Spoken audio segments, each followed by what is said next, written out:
Good evening, guys. Can you hear me?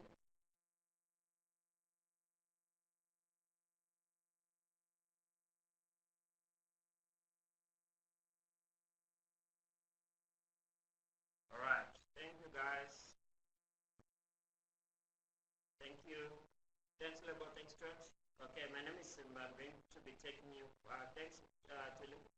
I'm going to be taking you for this revision in preparation for the final examination. All right. So what you're going to do is I'm just going through to give an overview for the whole module. Then after that, we are going to discuss the 3 examination papers that are available for us. But what we'll do with the examination papers, we only talk about the writing questions. But if we have a specific question on the multiple choice questions, then you should let me know, then maybe we'll do it together. But I'm not going to give you answers for the multiple choice. We only look at the writing questions. But if we have something that is burning on the multiple choice that you are not understanding, then you should let me know. If you have a question as we proceed, please do not hesitate to ask. Or if you want to wait until the presentation is done, it's all up to you. All right. So this is examination preparation. Just to give you a few pointers there, you need to ensure that you have covered all the learning units. All right, let me speak a bit up. Hopefully you can hear me, Eddie. Is it better now? You can't hear. All right, Loretta, is it better?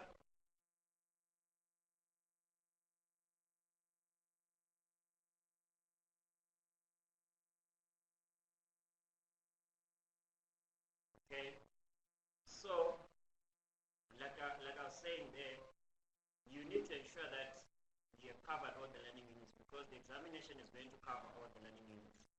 But what is also important is you have an assessment brief that is available for you.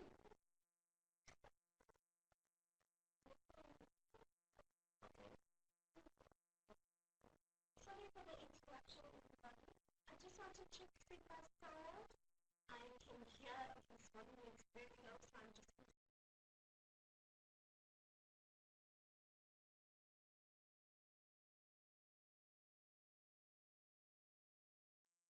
has that made a difference, a slight difference?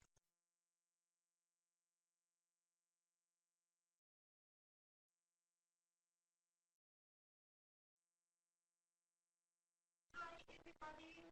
Has the volume slightly improved on your end?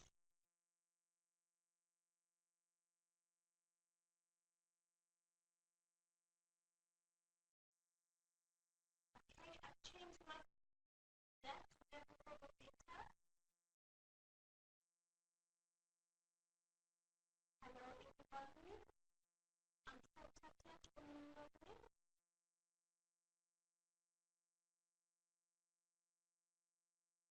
not better.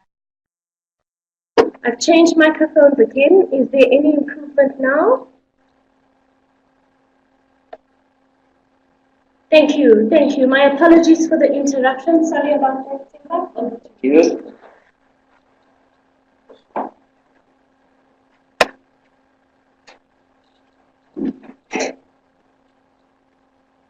All right. Thank you so much, guys.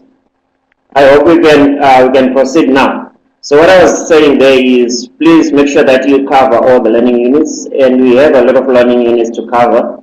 So let us start now to ensure that by the time that we start, everything will be in place. Right. Then what is also important is to look at the practice questions from the past examination papers. That will also help you a lot. If you are close to other guys in your who are doing the same module, it always helps to discuss, right? Then, when answering the multiple choice questions, please ensure that you take your time there because your multiple choice questions will constitute 40 marks. So, if you struggle with your multiple choice, it means that the rest of the examination you will be trying to cover for what you have already missed in the multiple choice. So take your time with the multiple choice. Don't just rush because the answers are not as obvious as you might think. Take your time, select the correct answer, then you move on. Then the next thing is your graphs should be fully labeled and explained. The moment you label your graph, you are already earning marks. Then your graph should always be explained, because usually the question will say illustrate and explain. So it means that, or describe, it means that the graph is aiding your explanation, unless the question simply says illustrate. But usually it's illustrate and explain, so you need to draw the graph, label it, and then you explain. Right. Then the other thing there is revise your assignments. That is very important. You need to revise your assignments, see where you went wrong, what were the comments. Maybe some of the questions will be in the examination as well. You never know. Right. There is an examination brief that is on your portal on eLearn. You need to go download that examination brief. For those of you who haven't done that, Sarah, your assignments, I think next week you should have them. Right. Next week, I think you should have your assignments, but they will come before you write. Right. So, make sure you download the examination brief. I've just taken a snippet of it. It says students are encouraged to have a good understanding of the following topics: supply and demand in action, market structures, gross domestic product, and the monetary sector. Right. We know that you are going to do all the learning units because the multiple choice, the whole examination will cover all the learning units.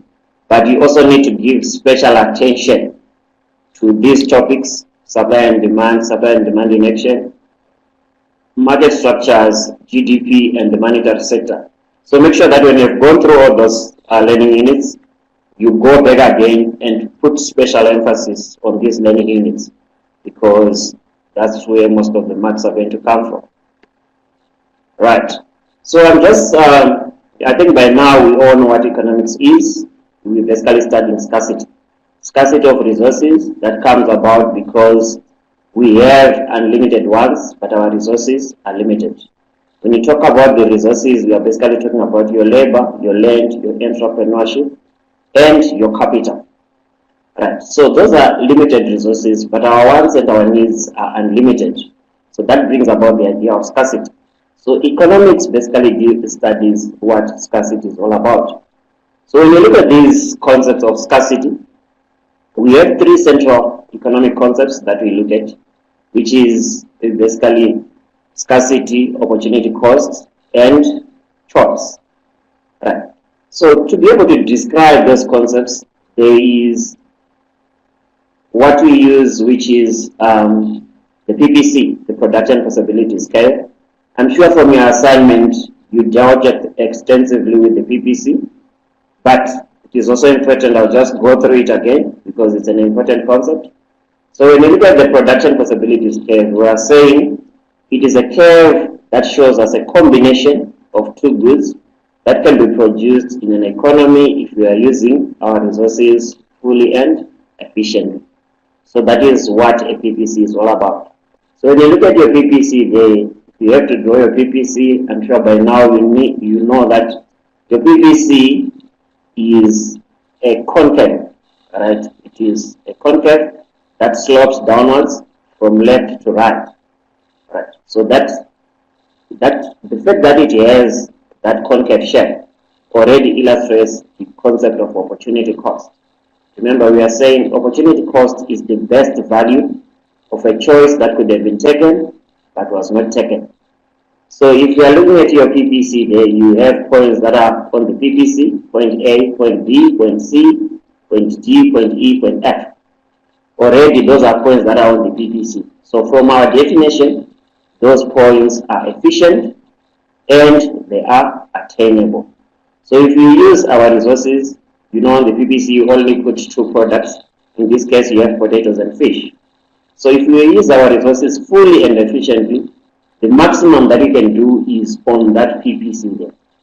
Then you also have the extreme points, point A and point F. where we are using all our resources only to produce one product. Point A, we are producing 100 kgs of potatoes. Point F, we are collecting 5 baskets of fish. Then we have the other points that are in between. Remember, you can be asked to illustrate or to explain opportunity cost maybe in the multiple choice. Opportunity cost happens on the same PPC curve, right?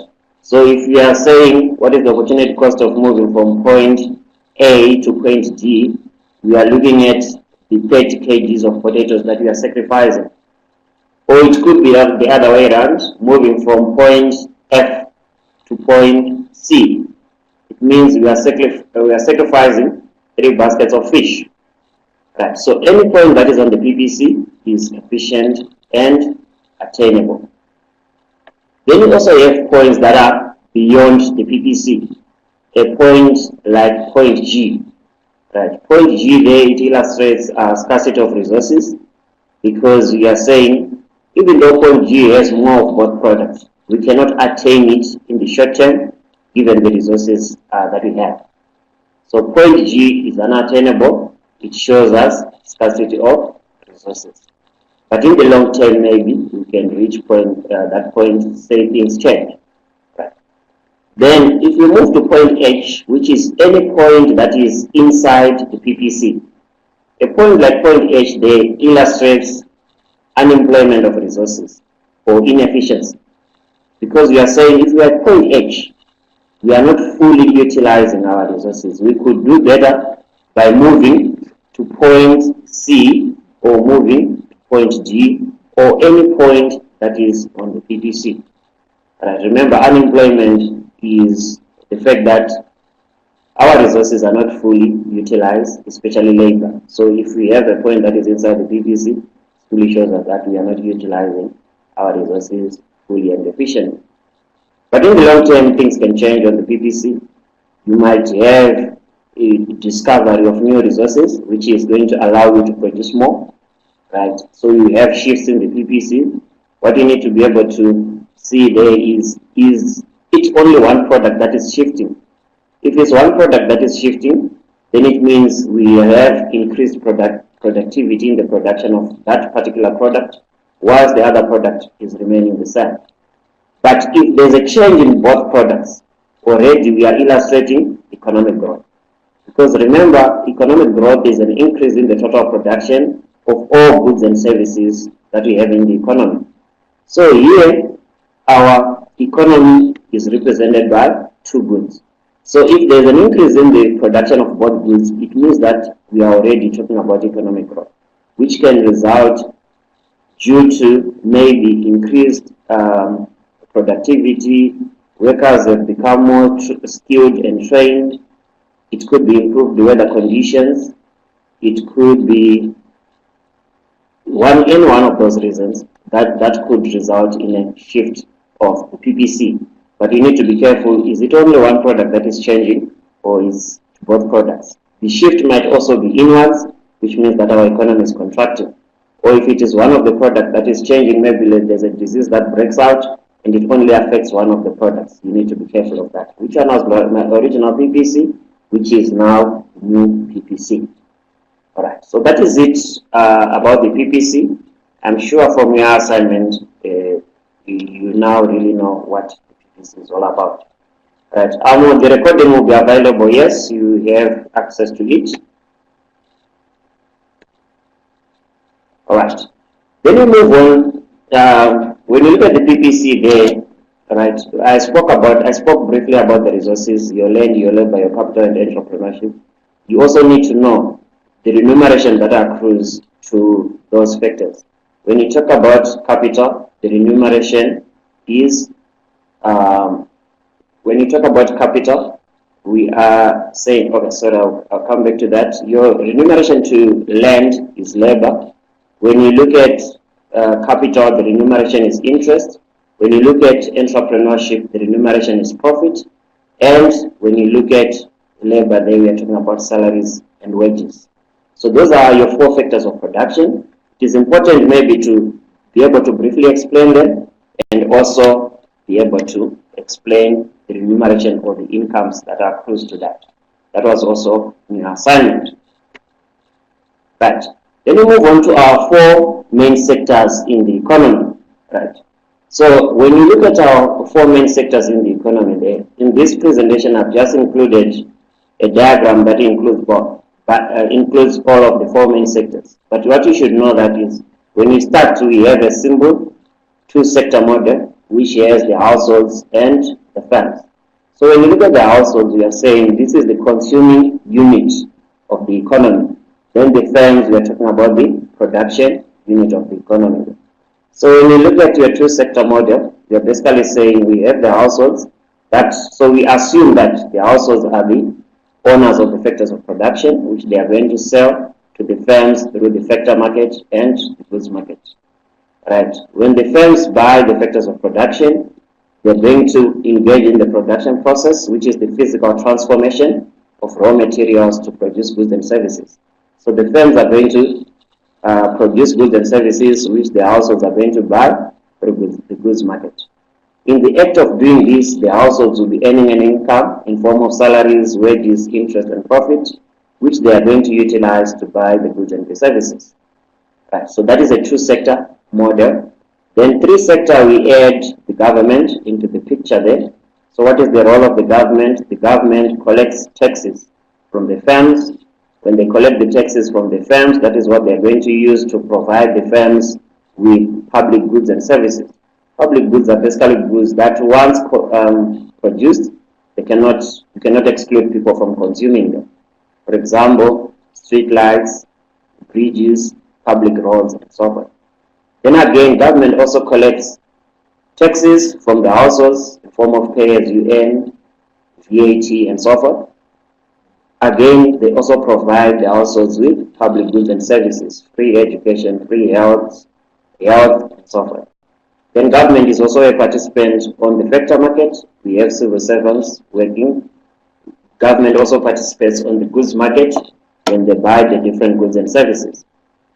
So that is a three-sector model, which is a closed economy. Right. Then we open up the economy. It's now has the foreign sector. When you talk about the foreign sector, we are now saying we are opening up our economy. There's now interaction between a country and the rest of the world. How do we interact? Basically through exports and imports.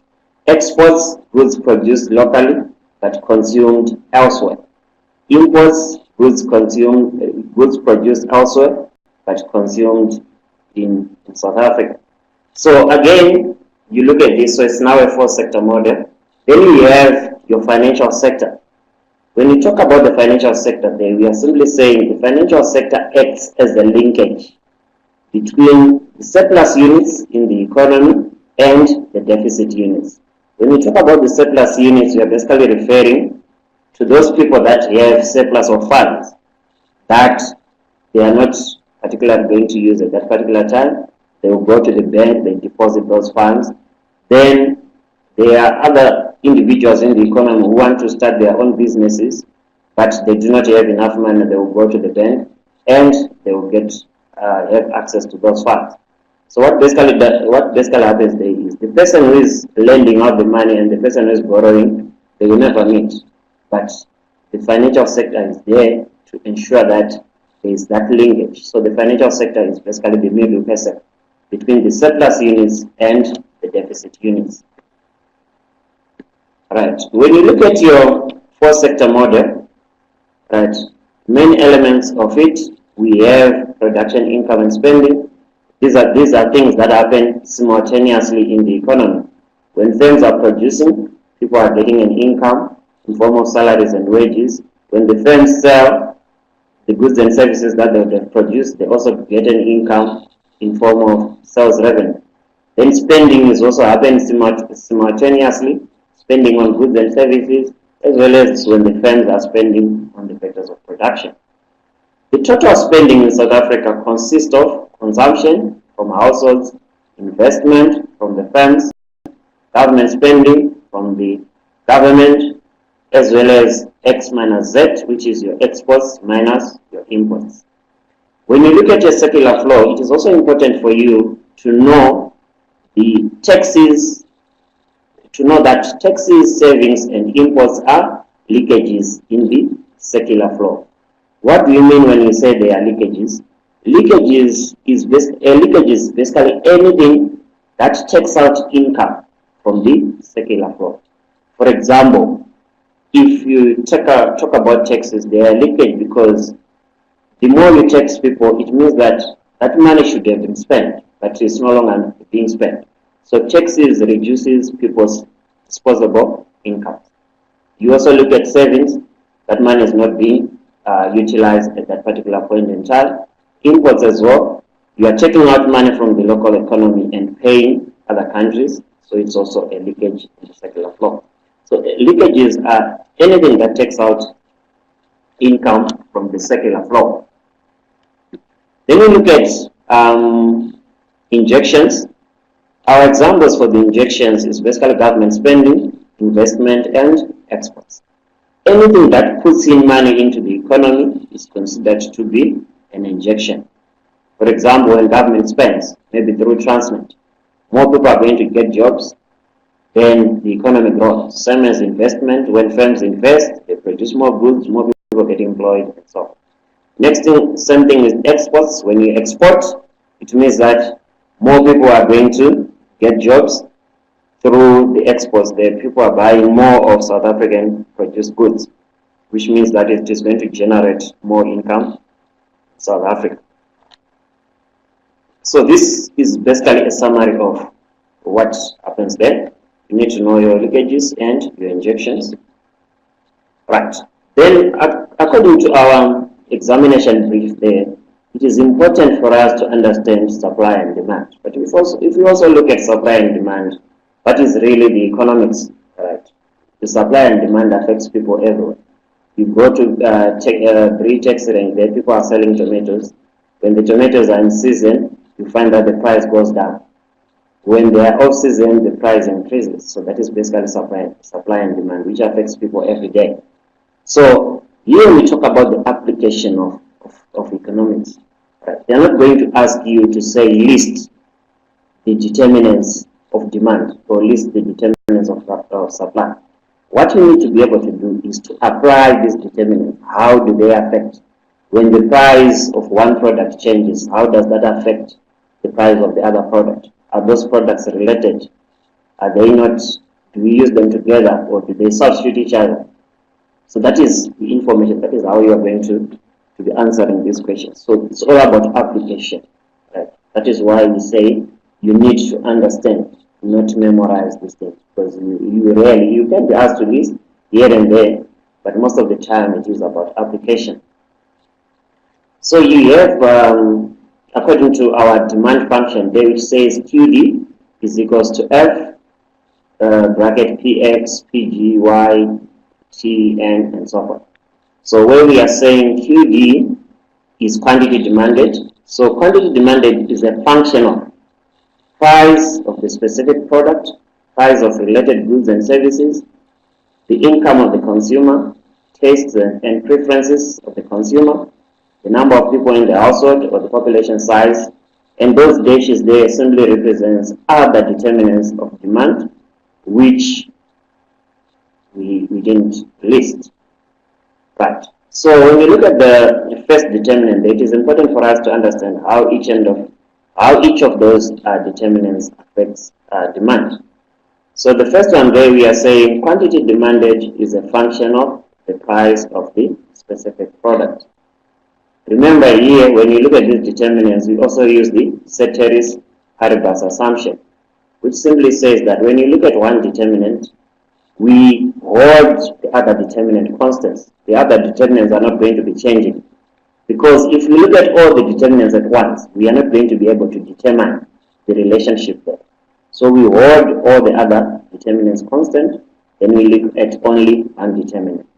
If we say, as the size of the household increases, the demand is going to increase, right? We are holding all the other determinants that could affect demand constant. Otherwise, the relationship might not apply. So we first look at the price of the specific product. So when you look at the price of the specific product, we say the higher the price of the product, the higher the higher the price of the product, the lower the quantity that is demanded. So there is an inverse relationship between the price of the product and the quantity that is demanded. They move in opposite direction. Holding all other things constant, which is basically the law of demand. The law of demand simply states that the higher the price of the product, the lower the quantity that is demanded, ceteris paribus. Right. That is why your demand curve is downward sloping, which simply indicates that there's an inverse relationship between the price of the product and the quantity that is demanded. Then you look at the prices of related goods and services. When you talk about related goods and services, we are basically referring to substitutes and complements. Right. Substitutes, goods that we use one in place of the other. Complements, goods or services that we use together.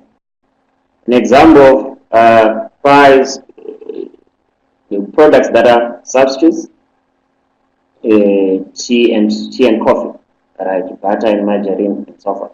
There are so many examples. Right. So if the price of tea increases, we would expect the demand for coffee to increase because people are going to buy less of the product whose price has gone up and they will substitute it with the other product. Same thing when we talk about complements. An example of products that are complementary is maybe tennis rackets and tennis balls. If the price of tennis rackets decreases, then it means that the quantity demanded for the tennis rackets is going to increase, which also implies that the demand for the tennis balls will increase. So those are complementary products. Then we look at the household's income. How does it affect demand? When we look at the household's income there, we are simply saying the higher the income that people have, the higher the demand as well. But that applies to products that we refer to as normal goods.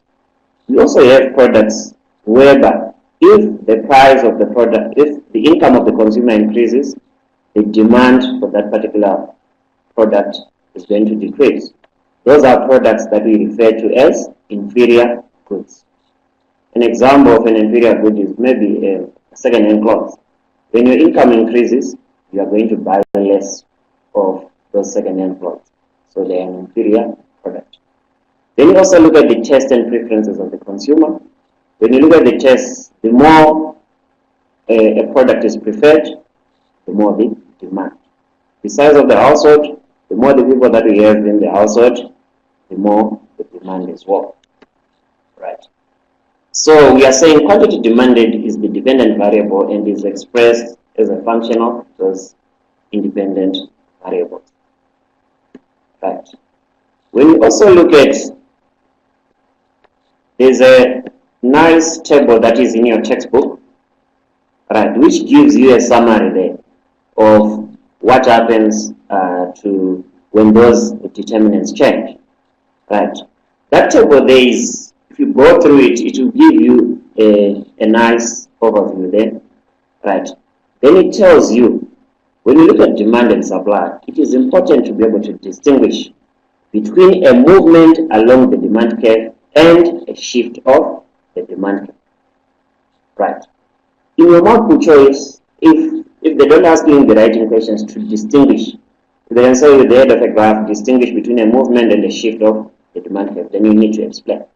But in your multiple choice as well, they will ask you, they want to test whether you know the factors that cause a shift and the factors that cause a movement along the demand curve. There is only one determinant that results in a movement along the demand curve, which is the price of the specific product. If the price of the specific product increases, then we have an upward movement along the demand curve. If it decreases, it's a downward movement. What is the correct description? Right? A fall in quantity demanded. Right? If it's an upward movement, it's a fall in the quantity demanded. So they want to test whether you understand the difference between a change in quantity demanded and a change in demand. So, three things there. When you look at the price of the product, of the specific product, it is related with the movement along the demand curve, upward movement, increase in price, downward movement, decrease in price. Then it illustrates a change in quantity demanded. Then when we talk about all the other factors, if they change, they result in a shift of the demand curve. For example,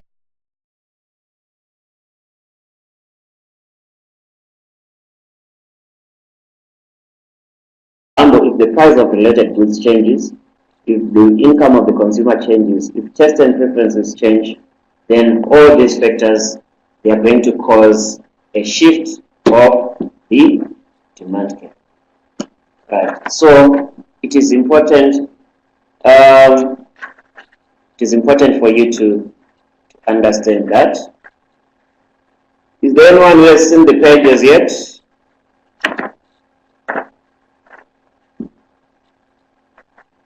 It's page 70. Sarah, it's page 70.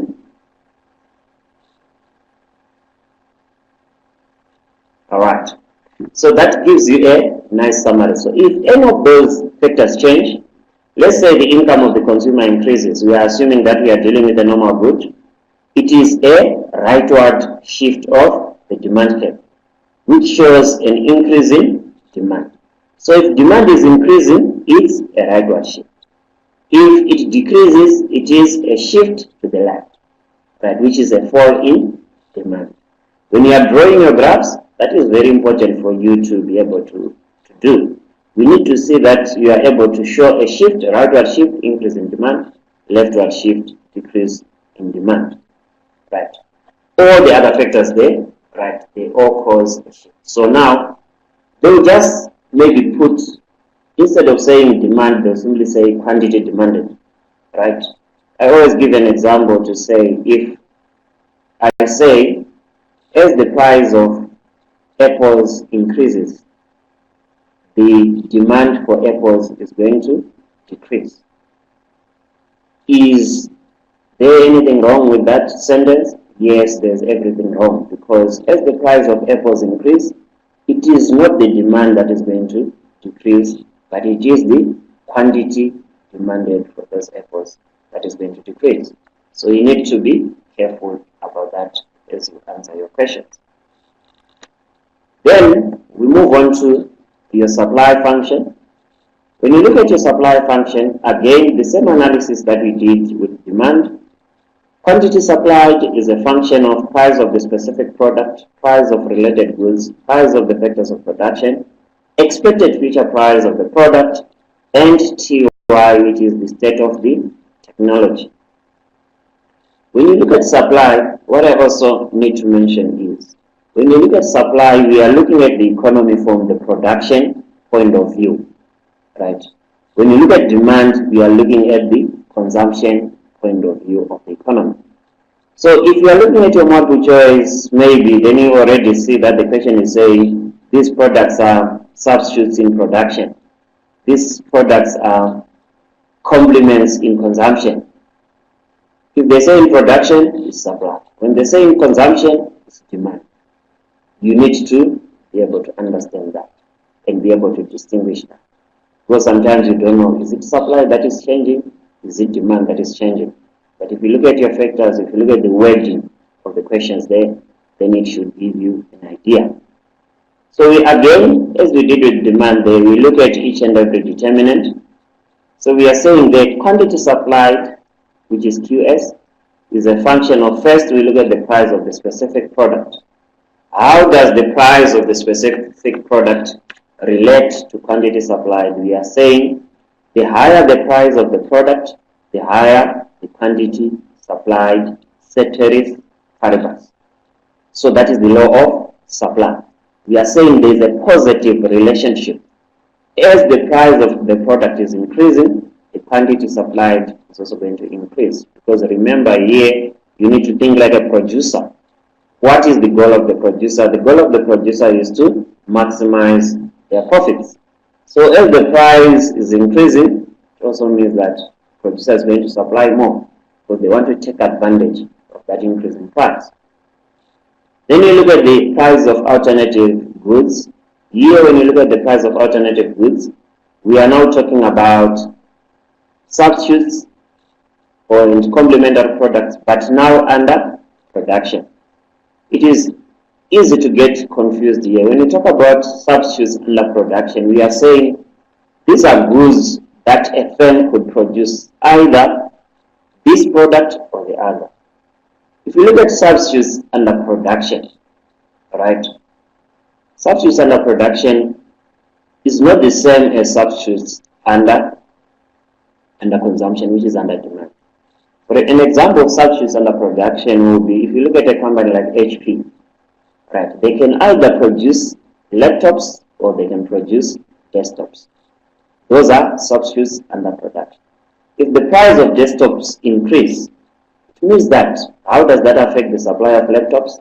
The supply of laptops is going to decrease because the producer is now willing to produce more desktops, because that is where they are making their most money from.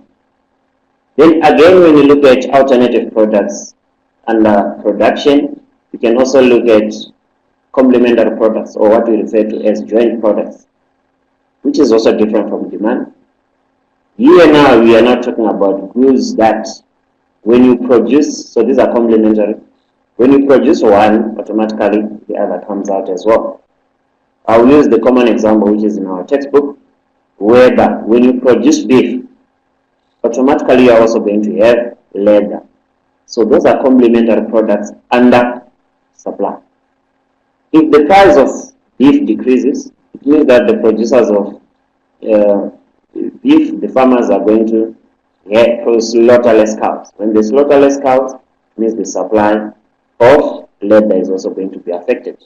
So supply will decrease. Then you have the prices of other factors of production and other inputs. These are basically your factors of production: your land, your capital, entrepreneurship, and land. Right. So if, let's say, people start demanding more wages, that is the price of labor. So if people start demanding more wages, it means that supply is going to decrease. Why does supply decrease? Because it is now getting costly for the firms to hire more people. So they will hire less people, and production will decrease. The same thing with machinery. The price of machinery increases, supply will also decrease because firms can no longer afford to buy a lot of machines. Expected future price of the product. If the producer expects the price to go up, here you can look at this determinant in the short term and in the long term. If the producer expects the price to go up, in the short term they will hold on to their product. Wait until the product has gone up, then after that they will increase the supply.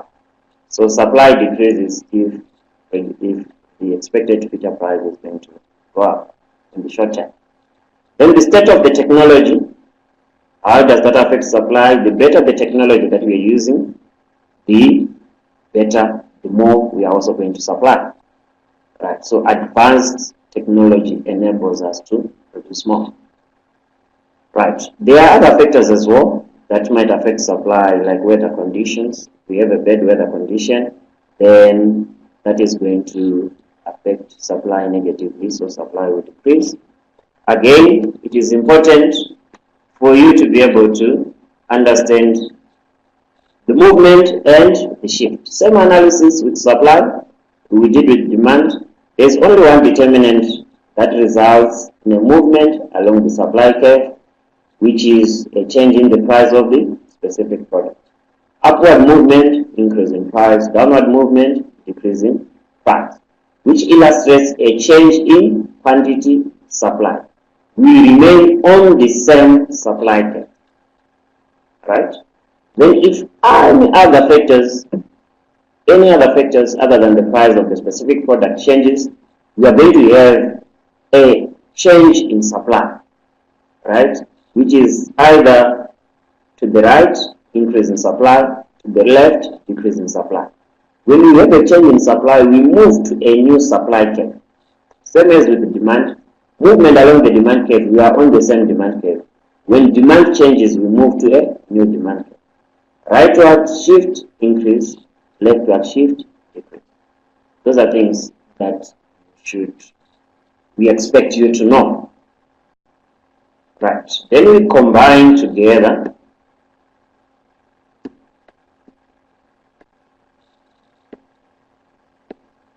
the supply and the demand. We are now moving on to equilibrium, where we have the market forces determining the price of the products. So we are having the interaction of supply and demand determining our prices. So when we look at equilibrium, we are saying,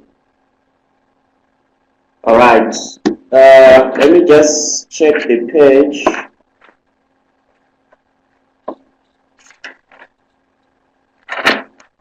Page 75.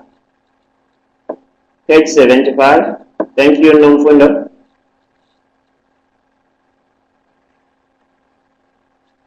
All right.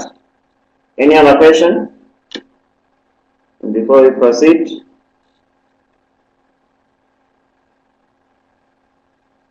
All right. No questions, I presume. All right.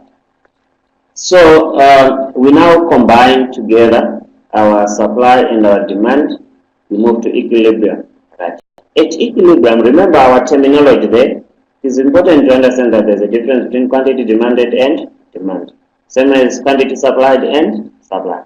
When you look at equilibrium, equilibrium is the point at which your quantity demanded is equal to your quantity supplied, not where demand is equal to supply. At equilibrium, quantity demanded is equal to quantity supplied. If you look at our diagram there, we have our price of tomatoes determined by the forces of supply and demand, or the invisible end, right? That determines prices according to Adam Smith, right? So we have our equilibrium price, which is 5 rand per kg. That is according to the market forces. So here we are saying we are in a state of rest. The suppliers are happy, the producers are happy. The equilibrium quantity that is demanded is, the equilibrium quantity in the market is 200. Now let us say for some reason our price goes down to 2 rand. So if our price goes down to 2 rand, you can now see that your quantity, because the producers are not happy, they are going to produce less. So the producers will be at point B there, where they are producing only 50 units. But because it's a lower price, the consumers are going to be very happy, they are going to demand more. So the consumers will demand 320 there. The difference between 320 and 50 is your excess demand in the market. So quantity demanded is greater than quantity supplied. So when we have that, that is going to put an upward pressure on price. So that's why we have those upward arrows there. It's like you had an option. Right. As the price starts to increase, the quantity that is demanded will start to decrease. The quantity that is supplied will start to increase until we reach equilibrium. So the market forces are able to eliminate that excess, that shortage that is in the market. If for some reason the price goes up to 7 rand, we're going to have excess supply in the market. Because the price has gone up, consumers are going to demand less. So the consumers will only demand 120 units. But because it's a higher price as well, the suppliers are going to supply more. So suppliers will supply 300 units at the price of 7. There you're going to have an excess supply of 180 units. So we have an excess supply of 180 units there. What that basically means is the suppliers have to offload that excess, that surplus that is in the market. How do they do that? They start reducing prices. When the prices are going down, the quantity that is demanded will start to increase until we reach equilibrium, where we are now saying we are in a state of rest. Everyone is happy. Right. Then that is market equilibrium there. But we have now changes in demand. Right. If any of those factors, right, from those diagrams, that diagram that is on page 70, if any of those factors change, right, then you are going to have this scenario there, where initially, so if you are drawing a graph, they are asked to illustrate what, for example, let us say people's incomes have increased. With the aid of a diagram, illustrate what is going to happen to the price of the product as well as the quantity that is exchanged. So you are going to draw your initial situation where you have your blue demand curve there and your green supply curve. So your original price, you label it P0, you label your original quantity Q0 there. That is the initial situation. Then demand increases. We know that, income of the consumers increase, and we know that it's a normal good that we are dealing with. It means that demand is going to increase, which is a rightward shift of the demand curve. So a demand curve will shift from D to D1. Right. What happens to the price, as long as you draw your graph correctly, what happens to the price and what happens to the quantity should be illustrated. The graph should tell you what happens, rather than you first plotting your price and plotting your quantity. And there cannot be a price without an intersection of a supply curve and a demand curve. So I've seen this a lot when it is important for you to know how to draw this graph. First, you draw your demand curve, you draw your supply curve. At the intersection, that is where you're going to have a price, that is where you're going to have a quantity. Then income increases, means that demand is going to increase. How do you illustrate an increase in demand? It is illustrated by a rightward shift of the demand curve. So you move into where you now have your new demand curve intersecting with the supply curve. That is where you now have your new price P1, your new quantity Q1. Then you show the arrows that price is going up and quantity is increasing. It is very important, guys, for you to be able to draw graphs. The graph should tell you what happens, not you first thinking to the graph what is going to happen to price, what is going to happen to quantity. Because remember, guys, graph is aiding your explanation. So if the graph is going to make life difficult for you, it means you're not drawing it properly. If you draw it properly, it should tell you what happens to price, what happens to quantity. Then you just interpret it, explain. That is very important. Then we move on to supply again. Those are determinants that we had on page 75. If they change, then in this case we are illustrating a change in supply. Right? Let's say, so this one is illustrating an increase in supply. What could cause that? Let's say there's an increase, there's an improvement in technology. So if you have an improvement in technology, it means that it is going to affect our supply positively. So we're going to have a rightward shift of the supply curve. So again, when you're drawing a graph, you have your original equilibrium, E, original demand curve, the blue one there, a D, and your original supply curve, the original one, the green one. Then we have your original price, P0, your original quantity, Q0. So the question will be, what happens to price, what happens to quantity? So the next thing that you're going to do there, you know that an improvement in technology is going to increase supply. So you draw your new supply curve, S1, you label it, you label your new equilibrium, E1, you label your new price, P1, your new quantity, Q1. Then your graph should tell you what happens to price. Price is going to decrease from P0 to P1. Quantity is going to increase from Q0 to Q1. Note that the demand curve does not shift. We are simply going to have a movement along the demand curve. It's only the supply curve that is shifting. Alright. Then you can also have simultaneous changes where both supply and demand are changing. Right.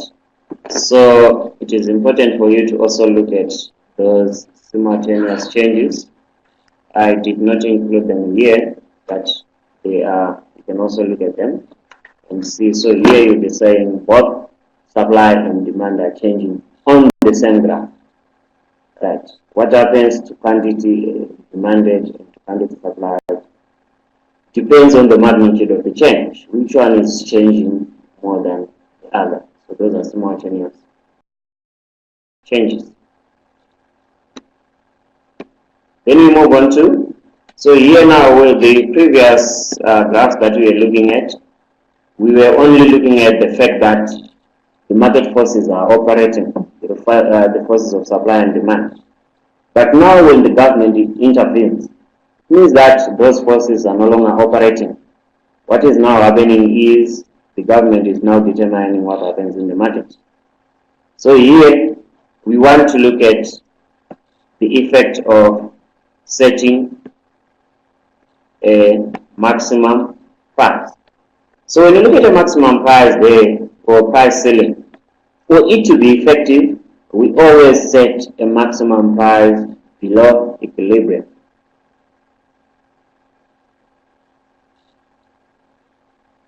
Can't you see the slides, guys?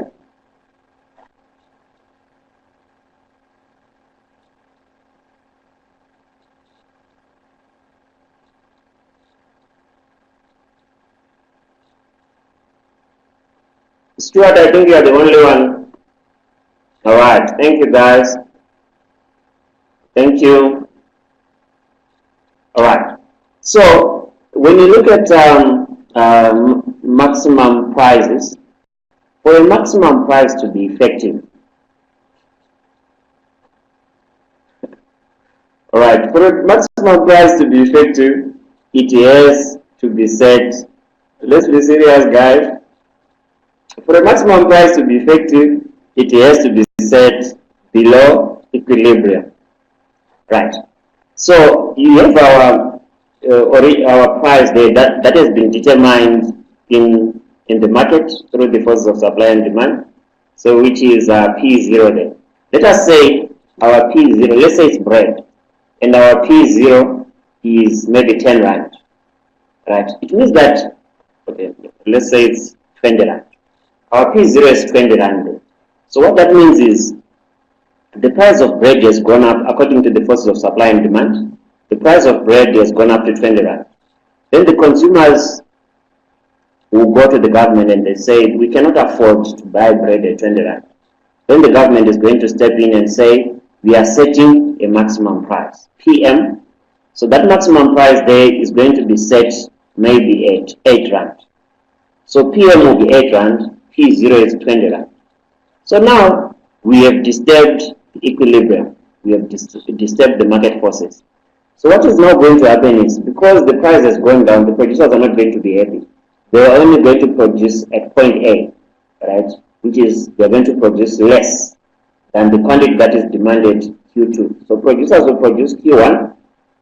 The consumers are demanding Q2. So there's going to be excess demand in the market. So when you have excess demand in the market, what that simply means that the market forces are no longer operating. So this excess demand now cannot be cleared by the forces of supply and demand, because government has put a regulation that prices cannot go up. So you now have a market shortage. So with the market shortage now, that is when those black market activities start, whereby there are people that are going to be able to access to get this product that has been produced at the price of 8 rand. But they can be able to sell it to a price that is even as high as P1. Right? So let's say P1 is 25 rand. So now there are people that will be willing to buy at 25 rand. So you see now what is happening is the setting of that maximum price defeats the whole purpose. Because the government was saying 20 rand is too high, but the bread at the black market will now be sold at a price that is even as high as 25 rand. So that is why you find that most economists will say price controls, maximum prices are not good, because that is what happens there. So there's going to be market shortage, which results in excess demand, which results in black market activities, whereby now the market forces are no longer allowed to operate. Now government has to step in. They have to ration the product that has been produced in formal rationing systems, or they have to step in now and ask the producers to ration the product, which affects the market forces there. Eventually, the people that were meant to benefit from the price control become worse off, because the product will now be sold at a higher price.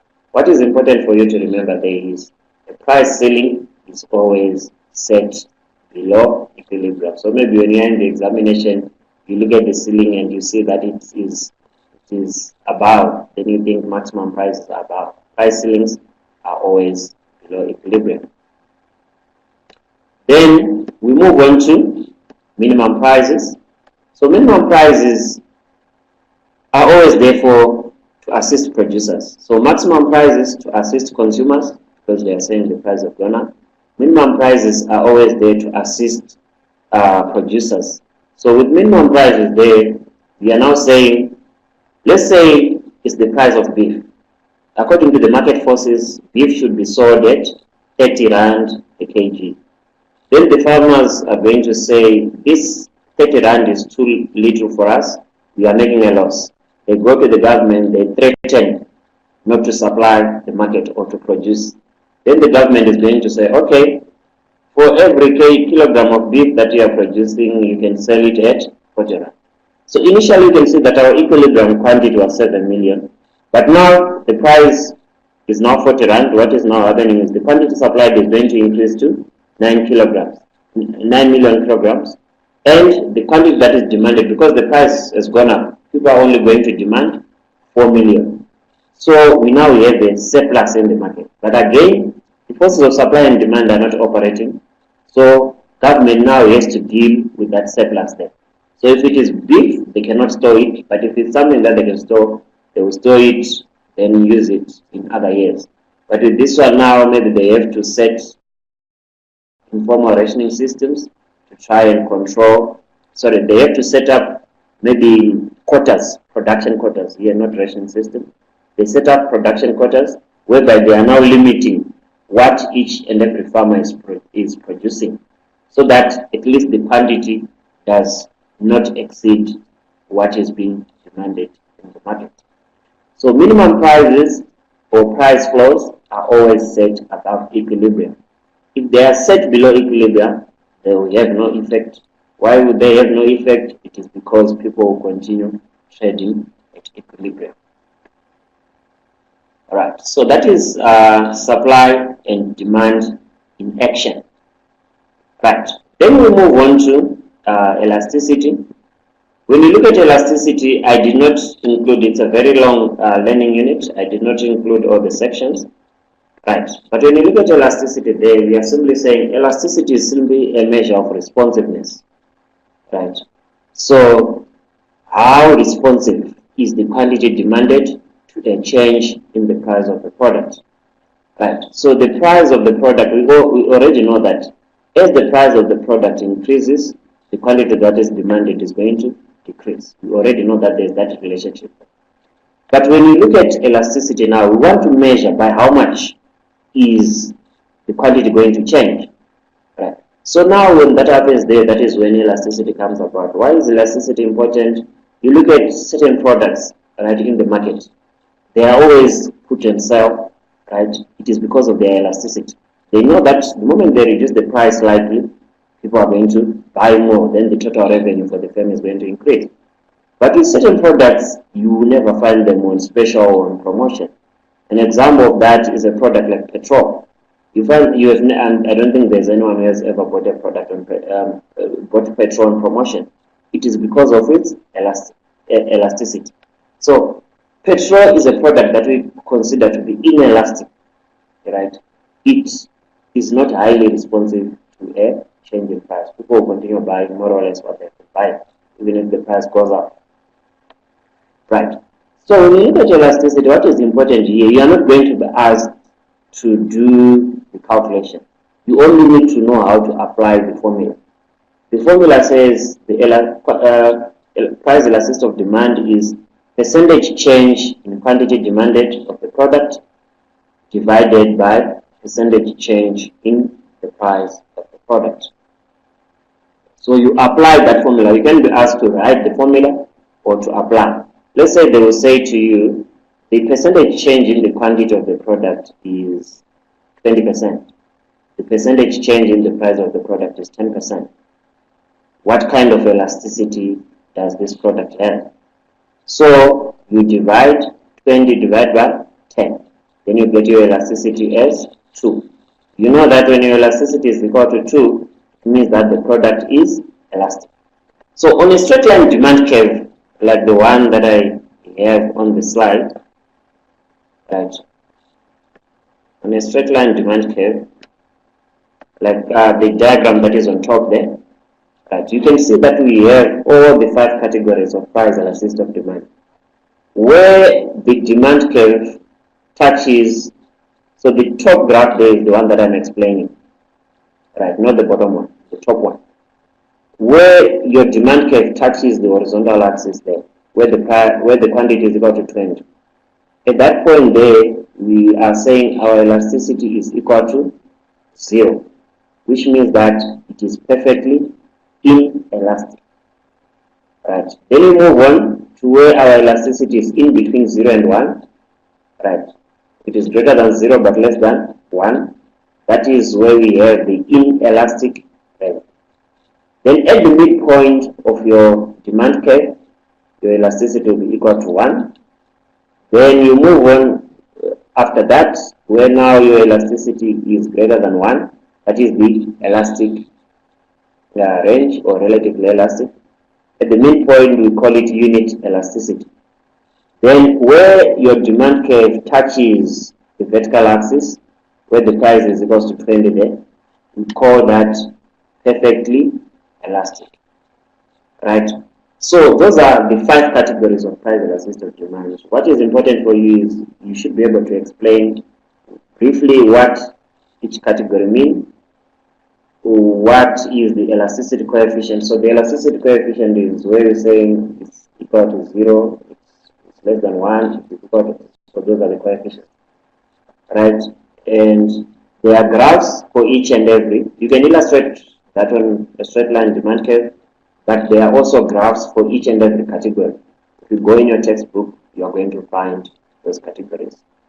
But it is also important to look at the relationship between price elasticity of demand and the total revenue.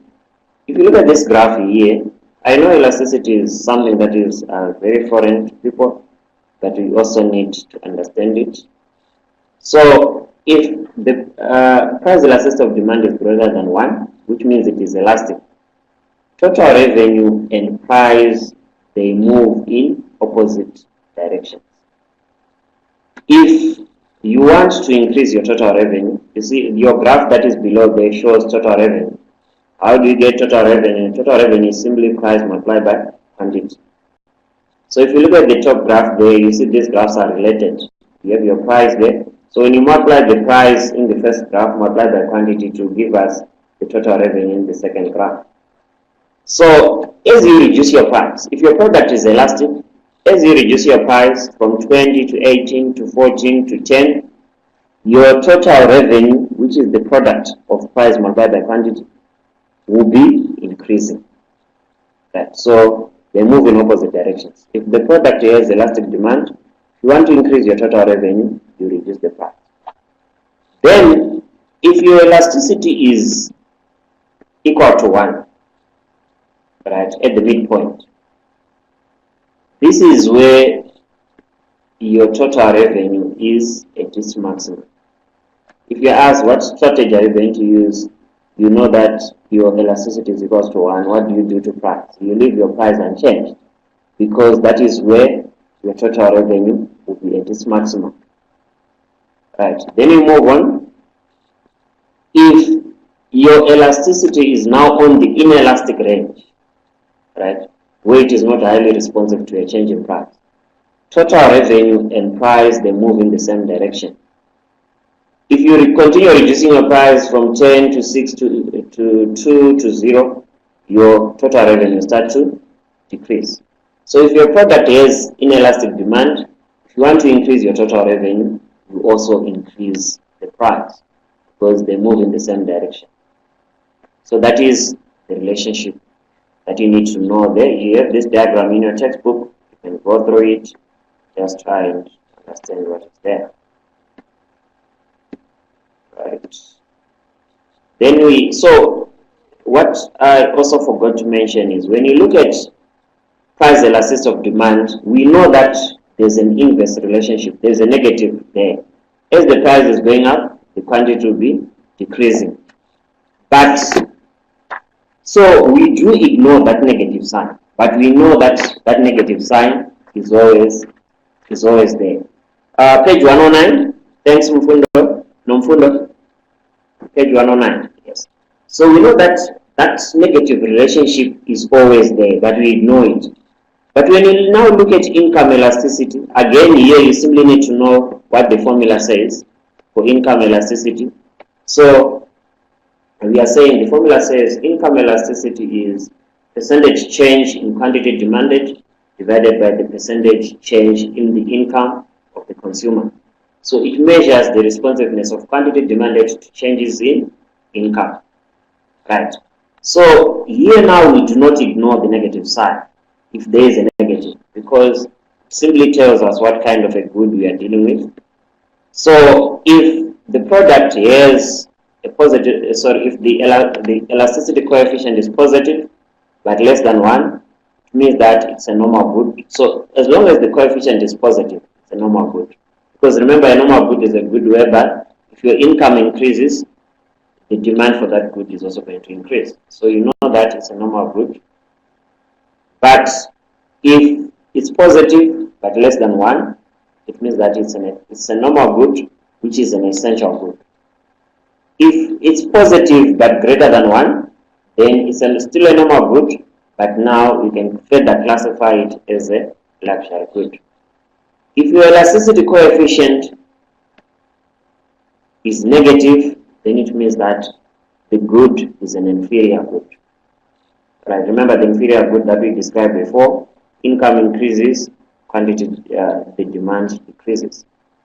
So then the elasticity coefficient will be negative. So that's an inferior good there. Again, here, like I said, we don't ignore the sign because it tells us what kind of a good we are dealing with. Cross elasticity of demand, which measures the percentage change in the quantity demanded of a particular good when the price of another good changes. Right? Again, here we don't ignore the sign. So the formula says cross elasticity of demand is equals to percentage change in quantity demanded of product A divided by percentage change in the price of product B. So here we don't ignore the sign there. If the sign is positive, it means that the products are substitutes. If it is negative, it means that the products are complements. If it is equal to 0, the cross elasticity, then the products are unrelated. They do not influence each other. So that is it with elasticity. Are there any questions so far from what you have covered?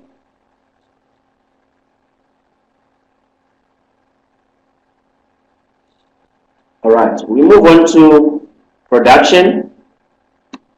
Right, when you look at production there, here what you need to understand is you need to understand the your product curves, right? You need to understand how these curves are related. Total product in the short run. So here it is also important to distinguish between the short run and the long run. In economics, the short run is a period in which we have at least one factor of production fixed and the others variable, right? So, but in the long run in economics, we are saying all the factors of production become variable. You can change your production technique, you can change the number of workers, you can change the number of factories that you are using, and so forth. So in the long run, nothing is fixed, everything becomes variable. So basically focus on the short run. So they can ask you, in the short run in economics is a period of 3 months. That's not correct. A short run period is a period in which at least one of the factors of production is fixed and the others variable. So if you combine your fixed factor and the variable factor, then you have your total product. So we now need to look at the relationship between your total product and your marginal product and your average product. Right. It is important for you to understand the marginal concept. When you say marginal, it's something that is additional. So when you talk about marginal product, we are simply saying it's the increase in total product when you employ an additional worker in this case. Average product, we are simply saying the total product production per worker. So our product there could be maybe t-shirts that we are producing. So we are saying how many t-shirts is each worker producing. That is average product. Marginal product, we are saying how many additional t-shirts are we producing if we employ an additional worker.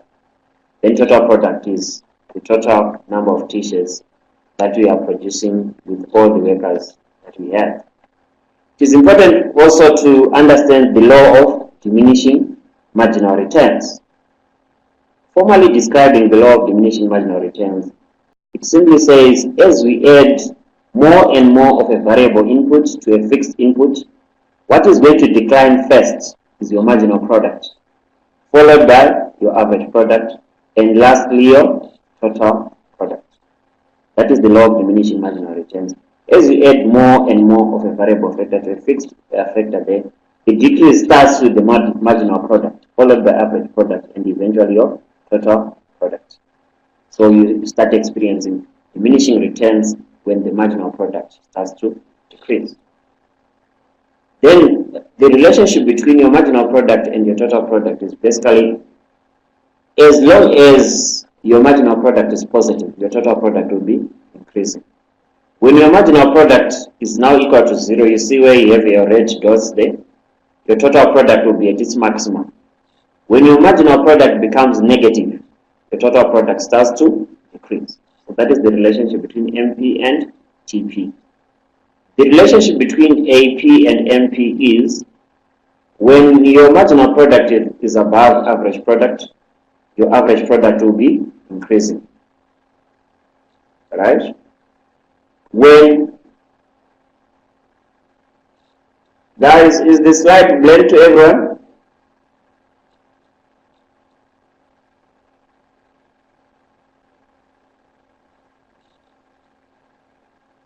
Okay. Okay. So let's proceed.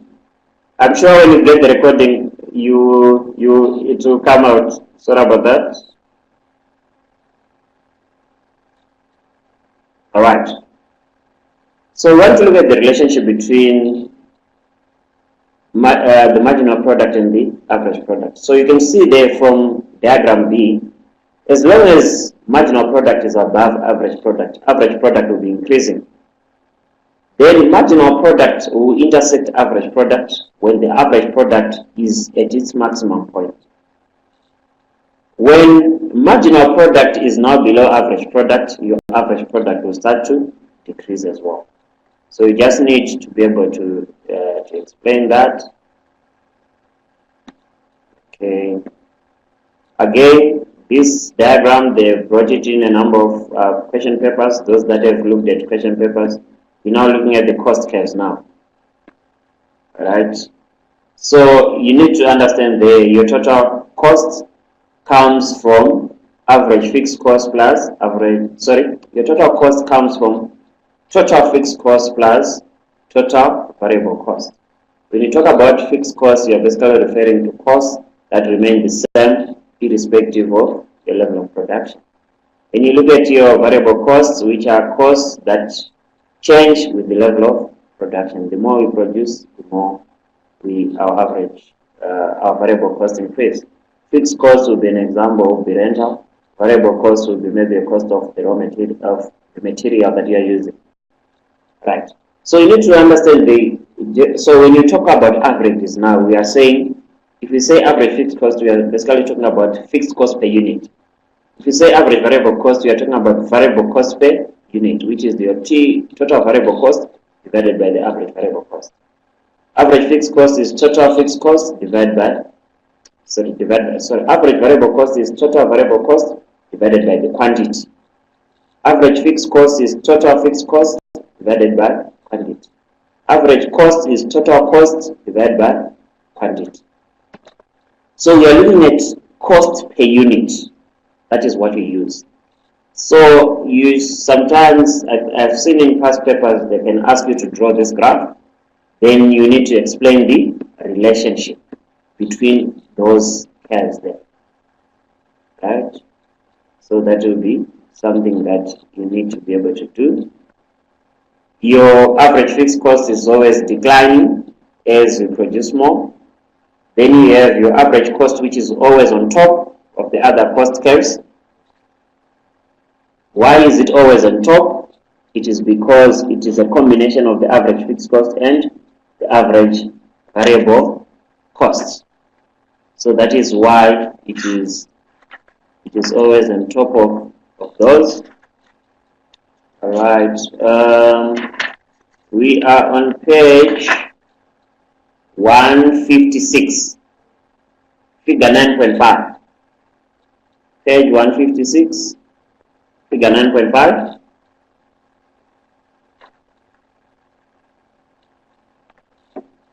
All right.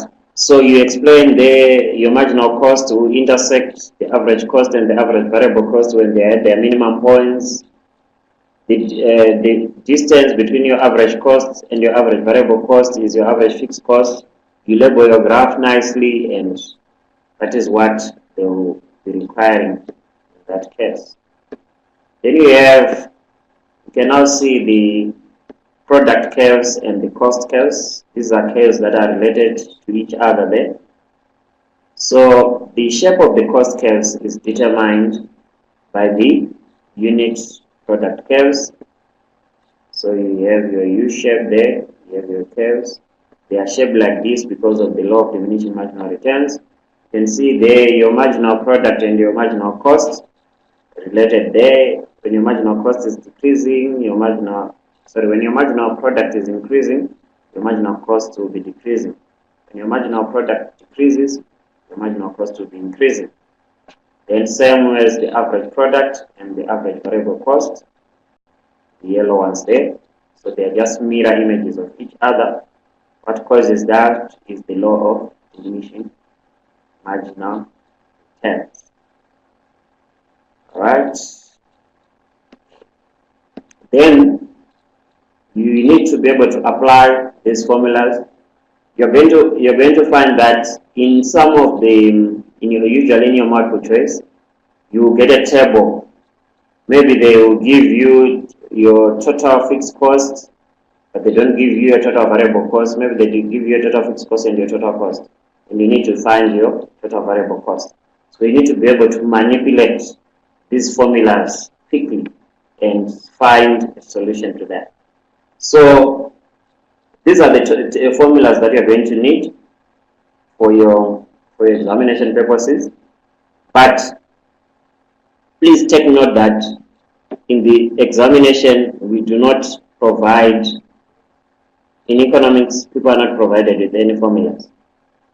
So you just use this when you are revising, you familiarize yourself with the tables, how to manipulate them. You are given something, find the missing number.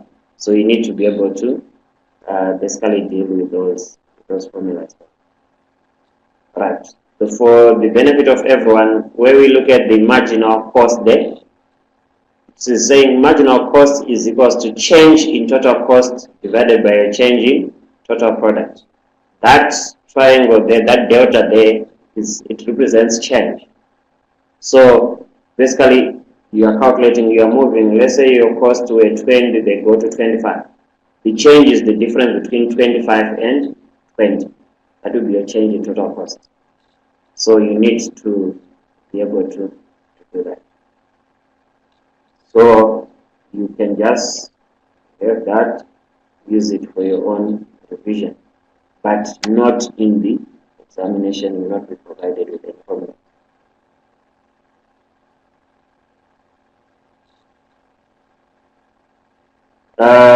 I think there is, I'm not too sure.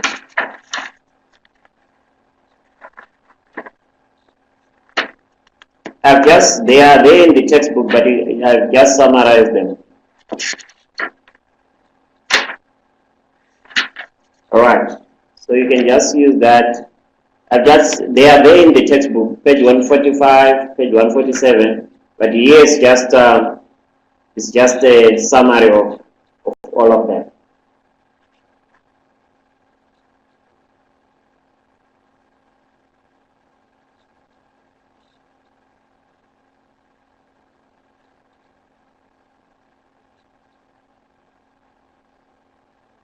All right. So we move on, guys.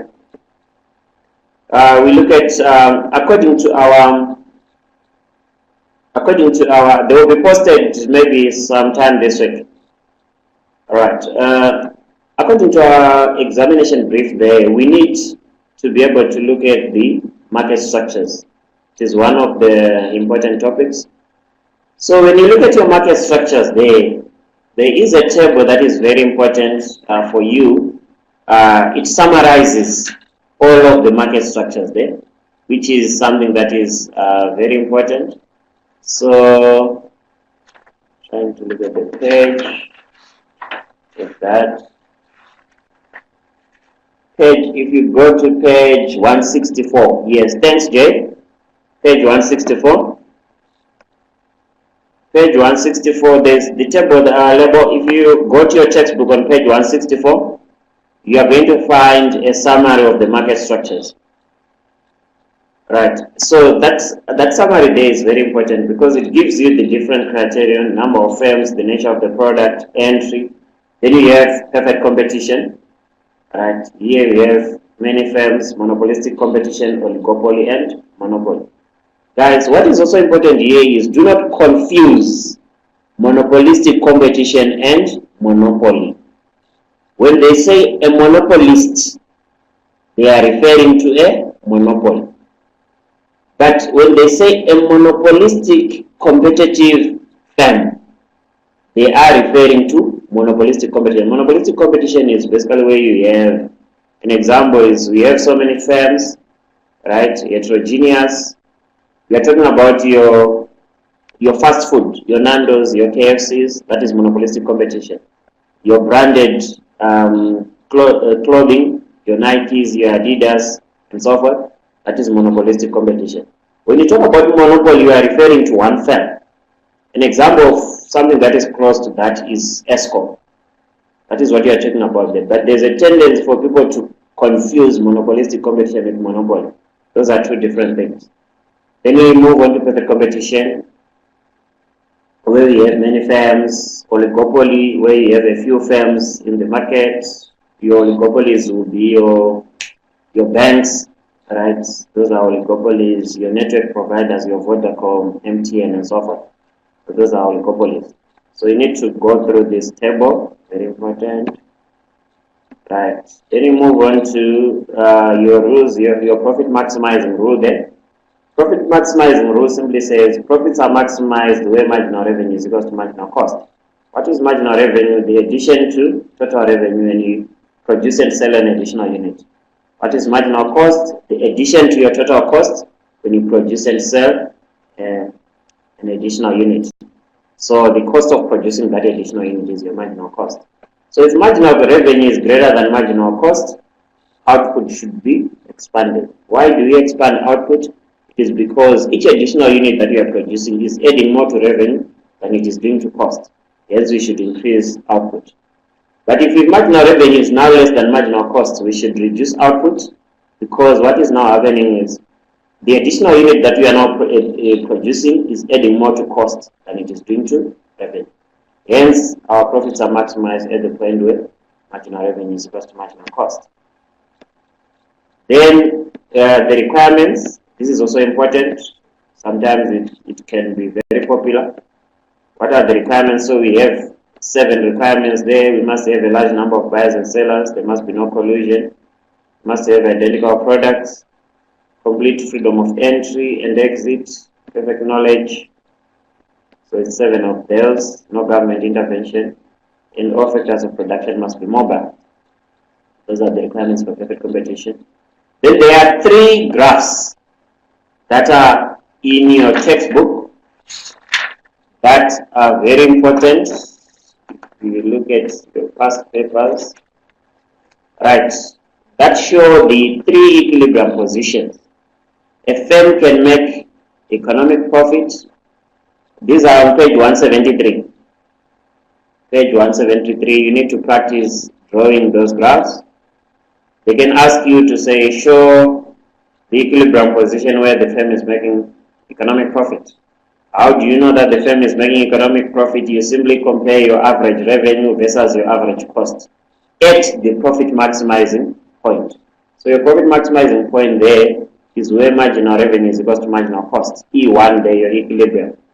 Then your economic profit is shown by the shaded rectangle P1, C1, E1, M. Alright, that is your profit maximum. That is your economic profit, which is that yellow rectangle there. Then you can be asked to illustrate where the firm is making normal profit. So here you can see that at the profit maximizing quantity Q2, your average cost and your average revenue are equal there. So the firm is making normal profit. Yes, that is correct, Jose. All right, that is correct. So under perfect competition, your marginal revenue is equal to your average revenue, which is equal to your price, but under perfect competition. Right, so that is where the firm is making normal profit or they are just breaking even. Then in economic terms, you need to understand economic profit and accounting profit are different. When we look at economic profit, we are looking at profit that includes explicit costs and implicit costs. But when the accountants are looking at their costs, they only look at the explicit cost. So here we are talking about them breaking even in economic terms. So that is when they are making normal profit. Then they can also make economic loss, where you can now see that your average cost curve is now above your average revenue. So the cost per unit is less than the price of producing that particular product there. Hence, we have that situation there. So now you have your shaded rectangle there, C3, P3, E3, M, which is showing economic loss that the firm is making at the profit maximizing quantity of Q3. Right, so you need to be able to draw and explain those graphs. Right, then the market supply curve. If you look at this diagram, it's on page 174. Right, if you look at this diagram, it's on page 174. The diagram is very nice there because it summarizes all the rules there, the normal profit, the economic profit, the economic loss. It also shows you the profit maximizing rule. It also shows you the shutdown rule. So you go through it, page 174, you get a nice summary of everything there. Alright, so it also shows you the market supply curve, which starts from point B going upwards on the marginal cost curve there. So the green part of the marginal cost is the market supply curve. Why do we say it is the market supply curve? Because at any price that is below B, the firm cannot cover its average variable cost. Hence, it should close down. So, or shut down. Shutdown rule says a firm should shut down if they are unable to cover their average variable cost. So, any price that is below P4, the firm cannot cover its average variable cost. Hence, they should shut down. So, that is why our supply curve starts from point B going upwards. Then we move on. Equilibrium of the firm operating as a monopoly. This is the graph for the monopoly there. Right, there is a request, guys. So at the end of when you draw this your graph and monopoly, right? So you have your demand curve, which is now downward sloping, your marginal revenue curve, which is downward sloping. Our profit maximizing point still applies. Where marginal revenue is equal to marginal cost, that is where the firm is going to be producing it. But you see now, as a monopoly, they are going to produce less and they charge a high price. So the price is P1 there, but their cost are C1, which is smaller there. So a firm that operates as a monopoly can make economic profit both in the short run and in the long run. But under perfect competition, the firm can only make normal profit in the long run. In the short run, a firm can make economic profit, normal profit, or economic loss. But in the long run, under perfect competition, they only make normal profit. But a monopoly will make both economic profit in the short run and in the long run, because there is no freedom of entry. The other firms cannot enter that market. Alright, then we move on to the macro part. So all this time we are looking at micro. We now want to move on to the macro part. Right, when you look at macro there, you need to know your 5 macroeconomic objectives, which is basically economic growth. When you talk about economic growth, there is simply the increase in the total GDP, right? Then, so here the second goal there is, so when economic growth, we measure it using GDP, which is the increase in the total production of goods and services in the economy. Full employment, when you talk about full employment,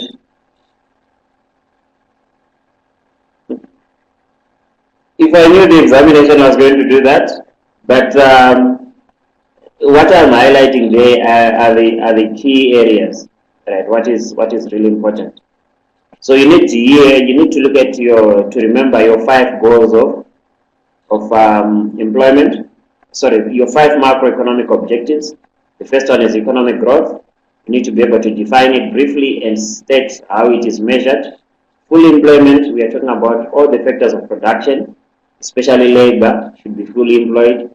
How do we measure it? We use the unemployment rate. Price stability, we are simply saying there should be stability in the price levels. Inflation should be kept as low as possible. How do we measure price stability? We look at the consumer price index, the CPI. Then external stability, we are looking at the balance of payments. They should also be stable, right? How do you measure it? We also use the balance of payments there for the current account. Then equitable distribution of income. We are saying the income that is generated in the economy should be shared as equally as possible. How do we measure it? We use the Lorentz curve, the Gini coefficient, or the quanta ratio. So those are your 5 goals that you need to remember. See how they are related, right? So there's a trade-off, sort of. If you want to achieve full employment, sometimes it will come at a cost of high inflation, because maybe you need to reduce your interest rates. When you reduce interest rates, inflation is going to increase. When you want to achieve high economic growth, sometimes inflation increases and so forth. So those are some of the trade-offs that we have. You cannot achieve all of them at once. You have to sacrifice something for you to get something. Then, according to our examination brief, right, you need to be able to understand GDP extensively, right? So the definition of GDP is very important, and you should be able to dissect that definition there, right? So GDP is an increase in the total production of GDP refers to the total production of all final goods and services produced within the boundaries of an economy over a given period. So it is important for you to dissect that definition there and look at the keywords that come with GDP. So I'm trying to look at where the definition is so that when you go through it, you understand that. The definition is on page 235 because they have said we need to extensively understand what GDP is. Page 235 there, in bold days, they say gross domestic product is the total value of all final goods and services produced within the boundaries of a country in a particular period. And now you need to dissect the keywords. The keywords there are value, within the boundaries, and so forth. So make sure you have a good understanding of that definition. They have asked it before in previous examinations. Also, understand the 3 methods of calculating GDP. So we use the production method, which is the sum of all value added in each step of the production line. The second method is the expenditure method, which uses market prices, which is the sum of all final goods and services only. Then the third one is the income method, which uses factor costs, where we are looking at the sum of all the incomes earned by the factors of production. So that is your GDP. Make sure you understand the definition, understand the ways of calculating GDP. That is important. So all the methods there, they give you the same answer. Just take different routes. Why is GDP not a perfect measure? Again, I've seen this question before. Why is it not a perfect measure? There are some goods and services that contribute to the size of the economy are not actually sold. An example there is a farmer who plants his own crop and they eat it, they consume it within the family there. That should be part of GDP, but it is not because it doesn't reach the market. Some activities are not recorded due to their nature. For example, drug trafficking, prostitution, black market activities, right? If you look at these activities, those that if you're watching Narcos, you find that there's a lot of money that is involved in drug trafficking, prostitution, I'm sure you know what that is, black market activities, right? These are illegal activities. We cannot add them to our GDP, but there's a lot of income that is also generated. So it sort of understates the figure for GDP, yet there is more income that will be generated in the economy. Another reason why we say GDP is not a perfect measure is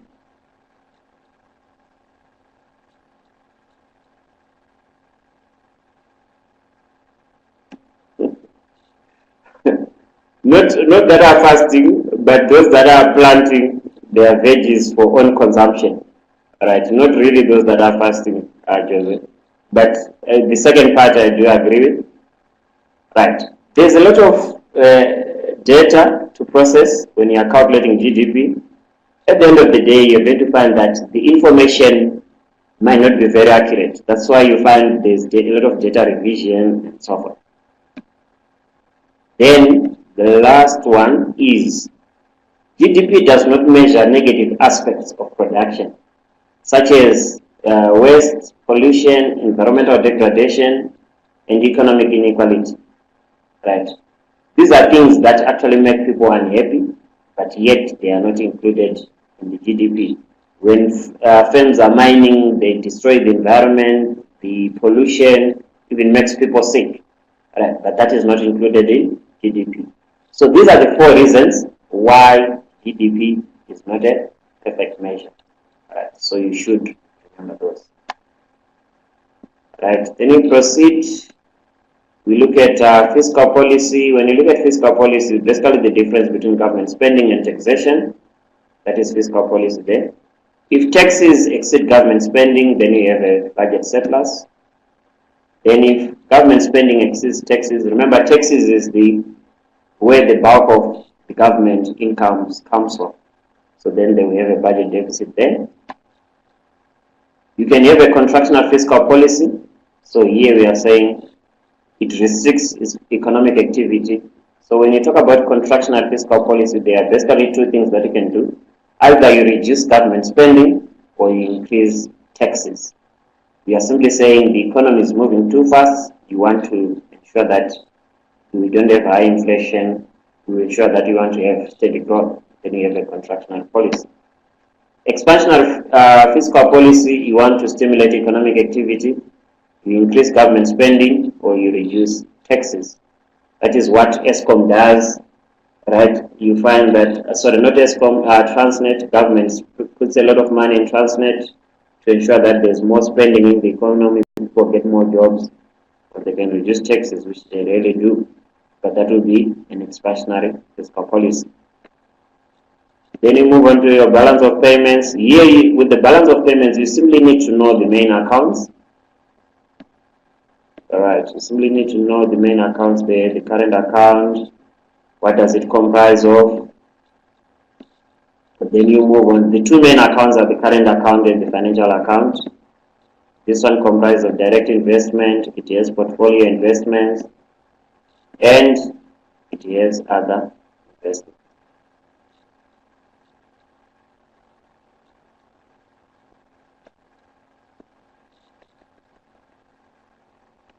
All right. So with the current account there, what does it comprise of? It comprises of merchandise exports and imports, right? The exports of goods and services. So it also includes services, right? Income receipts and payments are shown separately, but mainly what it comprises of there is your merchandise exports and imports, right?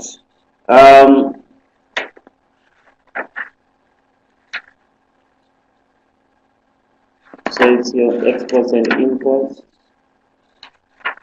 mainly there.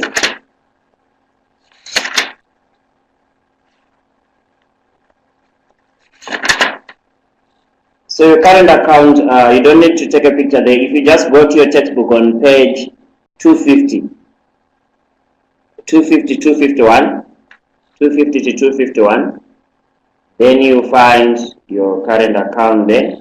Then you have your financial account. So this one has three main accounts: the direct investments, which are investments that are made to gain control of the enterprise. Then portfolio investments. So when you buy shares on the stock exchange, right, you are basically, that's a portfolio investment. Then other investments, which is a residual category. So the important thing is just to know these two main accounts. Don't go through a lot of things there. Then if you go to your study guide on page, which page is this now? Page 78 to 79, right? It talks about the difference between comparative advantage and relative advantage, right? The difference between comparative advantage and relative advantage. So they explain it fully there. What is a relative advantage? So relative advantage is, I think next week your results for the assignment should be out. I'm not too sure of the exact date, but I think they should be out. Right. When you talk about relative advantage, where a country can produce a good or a service at a lower opportunity cost, absolute advantage exists where a country can produce a good or a service with less effort or resources than other country. Right. Then equal advantage exists where a country can produce a good or service with the same opportunity cost other than another country. So the production ratios are the same. So if you go through these pages there, they are going to give you a good picture there of this, the difference between these two, right? And for you to talk about comparative advantage, you need to first calculate the opportunity cost, or the ratios. Then you're going to choose which one to specialize on the other product. But it is fully explained there, so make sure that you go through that section. Right. Then, according to our examination brief, it is also important to understand the monetary sector. So when you look at the monetary sector in South Africa, there we basically talk about the measures of money. So you can be asked to briefly describe the three measures of money that we have in South Africa. So you have first the M1.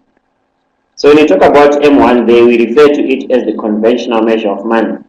So what does it comprise of? It comprises of notes and coins that are used by the public, plus demand deposits. So that is your M1 there, which is your conventional measure. Then you look at M2, which is now your broader definition of money. When you look at M2 there, it is basically M1 plus short and medium term deposits. So when you look at M1, when you look at M2 is M1 plus short and medium term deposits, then The last one there is M3, which is the most comprehensive measure of money. So you see these measures of money, they build into each other. M3 now comprises of M2 plus all long-term deposits. So M3 puts emphasis on the store of value function of money. Remember, money is not a good store of value because it loses its value due to inflation. But M3, because it's long-term deposits, where you are actually gaining a bit of interest there. So you can use it as part of your wealth, which is store of value there. But when you look at M1, money is basically a medium of exchange. Coins and notes in circulation. So you use it as a medium of exchange where you're just buying goods and services. So as you move from M1 going to M3, the function of money changes from being a medium of exchange, which is M1, to becoming a store of value, which is M3, which is now part of your wealth. So these measures are important. Then you also need to look at the biggest financial intermediary that we have, which is the Reserve Bank. Right? What is the role of the Reserve Bank? Formulation and implementation of monetary policy through the repo rate and open market operations. Service to the government. How do they do that? They are banker and advisor, custodian of gold and foreign exchange, administration of exchange control. They also provide economic and statistical services. They also maintain financial stability. So you can also be asked to explain the four major areas of responsibility. You need to briefly explain each of these. So therefore, you need to be able to expand on them. That is also very important. You look at how accommodation policy and open market operations also work. So if you do that, you get exhausted the important points in the monetary sector, because we were taught to be careful about the monetary sector there. So when you look at your M1, you look at the function of the Reserve Bank, then you look at accommodation policy and open market operations. I think those are the important things under the monetary sector. Then you finally you can look at things like inflation and unemployment. What is inflation? The considerable and continuous increase in prices. So you look at the definitions, they're important. So how do you measure inflation? We use the CPI, Consumer Price Index, and the PPI. What are the costs of inflation? Inflation has distribution effects, it has economics, and it has social and political effects. So if you are discussing the cost of inflation, you can describe them under distribution effects, under economic effects, and social and political effects. Then you can also look at the cost of unemployment, individual cost, and social cost of unemployment. Right? How do you measure unemployment? Right? We use the strict definition. Also make sure you know the distinction between the strict definition of unemployment and the expanded definition. Then you have different types of unemployment. Frictional unemployment is when one person is moving from one job to the other.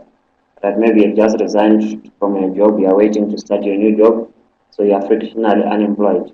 Or a student just finishing college, waiting for their new job, they are also frictionally unemployed.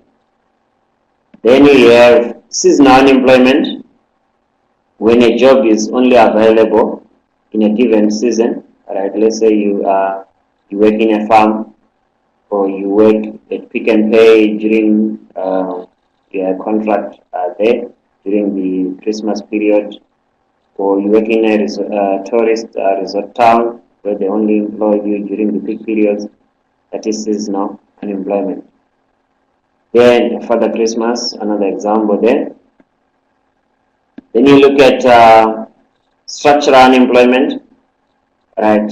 This could deals with structural changes in the economy, or where there's a mismatch between the skills that are available and the opportunities that are there, or a certain product that was used is no longer in demand.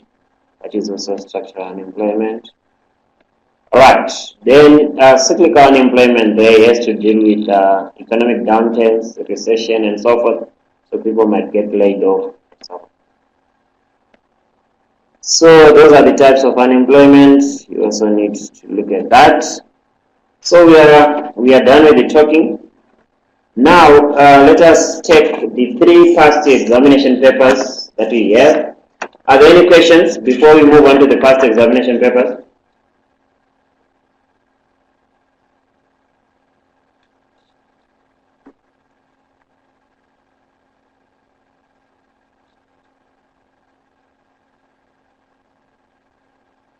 All right.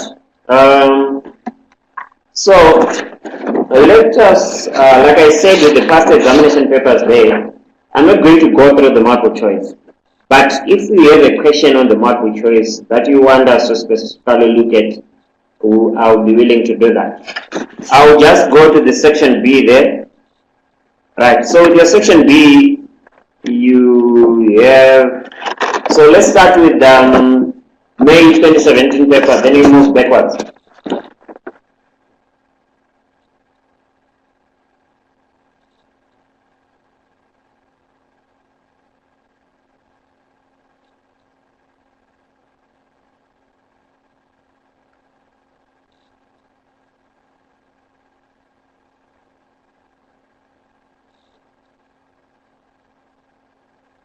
All right, let's move on to the May 2017 paper. Are we there? Can we start?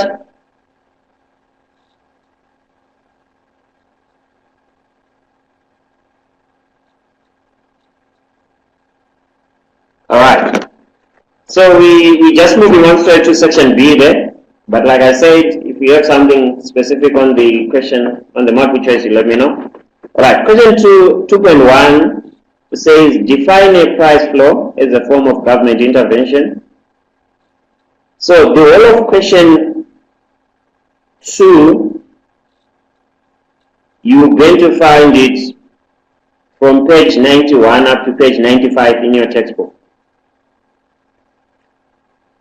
Maybe specifically referring to Craig.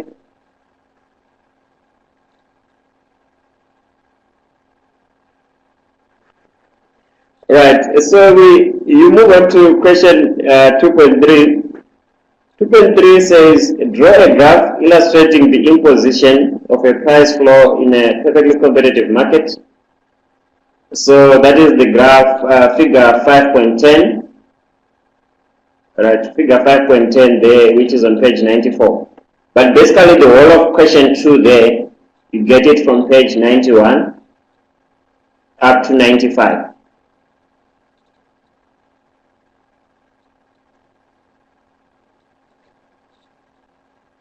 Why they would consider a price floor, one reason there is they want to protect farmers. They want to protect producers. For 2.22, the one that you are asking, they give one reason why government would consider a price floor. Remember, they want to protect producers from unstable incomes so that they at least stabilize their incomes.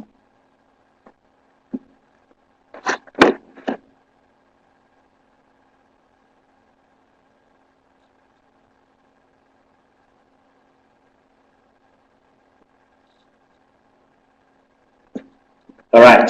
Then we move on to question 3.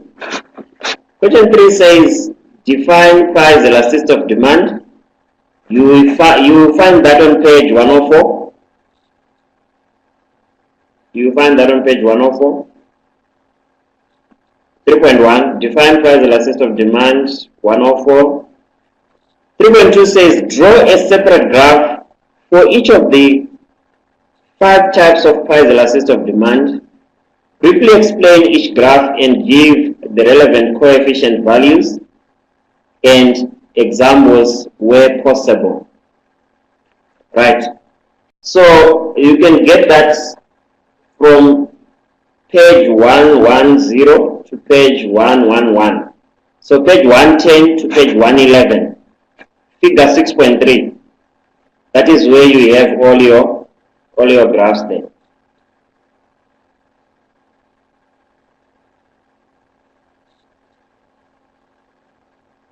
Right.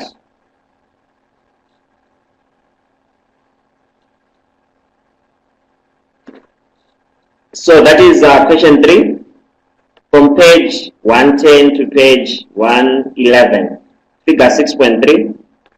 So you give where it says briefly explain each graph and give the relevant coefficients values. So you are simply saying, if you are saying it's inelastic, the coefficient is greater than 0 but less than 1, and so forth. Right? So you have to draw all the graphs there. Then we move on to question 4. Discuss the 3 measures of the quantity of money used by the South African Reserve Bank.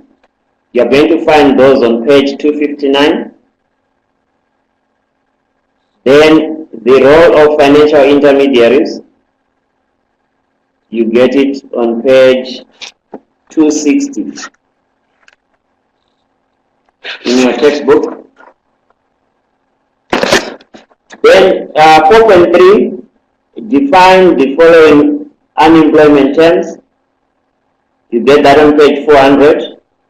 The strict definition of unemployment, the expanded definition, and the unemployment rate. So the unemployment rate is basically the rate of the unemployed people. So it's basically the number of the unemployed people to the economically active population, not the whole population, only the economically active population. So you find that on page 400. 4.3, it says define the following unemployment terms. You are going to find those terms on page 400. Sorry, on page 400.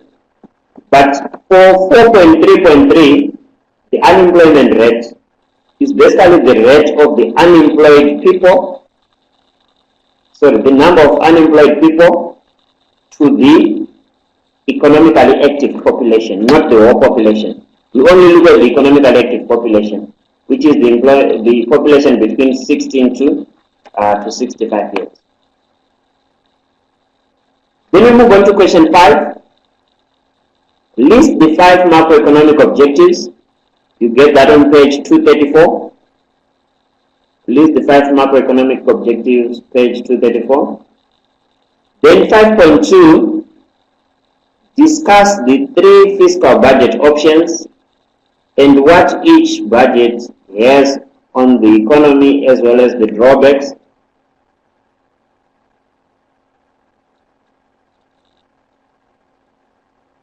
The answer booklet. No, we don't have the answer booklet for this question paper. Is it available? I'm not too sure, but I don't think so. Right. For 5.2, you use your study guide, page 76. Right. For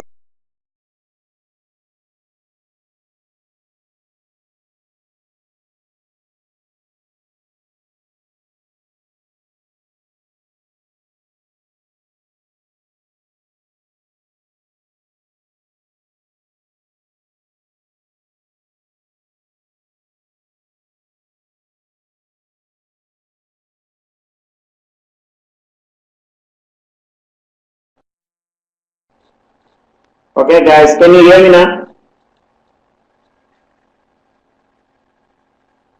All right.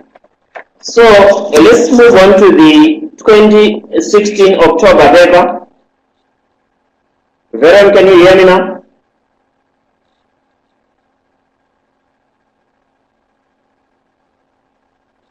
All right. So I was saying there are no questions on the 2017 paper. Okay, it's fine. Let's move on to the October 2016.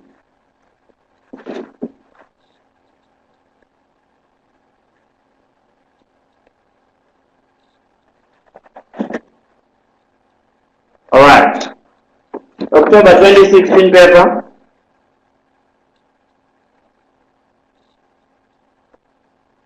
All right, thank you guys.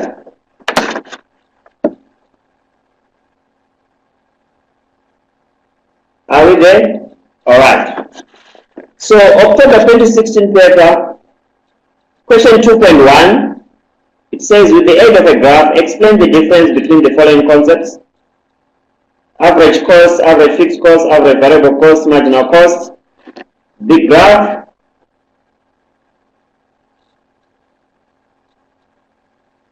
okay. So if we have 2015 October and so you want which one? May 2016, do you have the paper?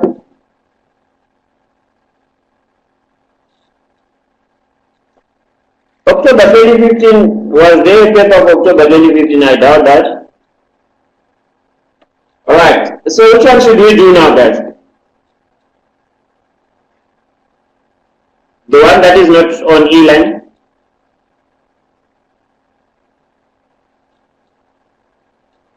Alright, so let me start with October 2016. Alright, so question 2, 2.1. Sarah, I wish I had that one.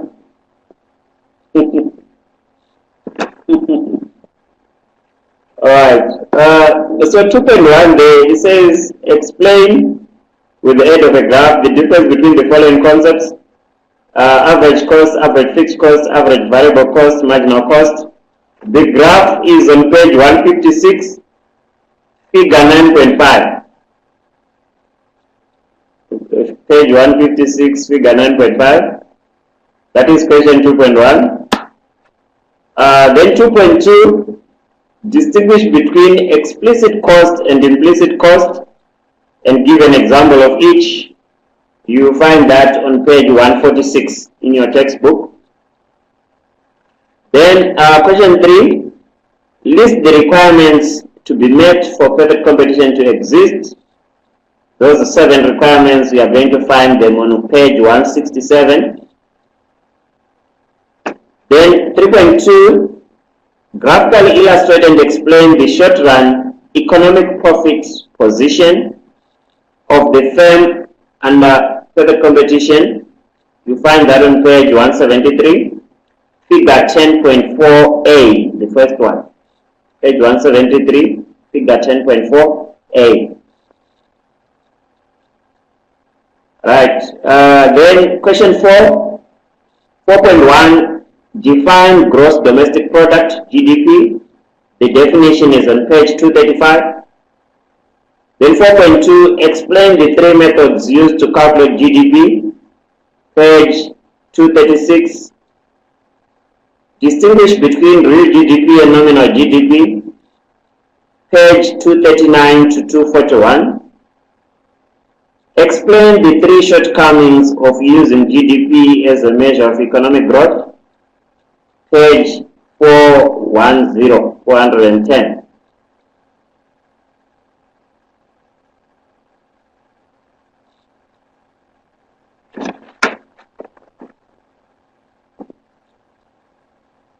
Alright, thanks, Lizanne. Define inflation, page 382. Briefly discuss the effects of inflation, page 384 to 386. Discuss the 4 major areas of responsibility for the South African Reserve Bank, page 261 to 262. Alright, so that is that. If there is anyone with a question, you can just type it. Then we're doing October 2016 paper. Now I'm finally moving on to May 2016 paper. Up to 4.4. Alright, question 5.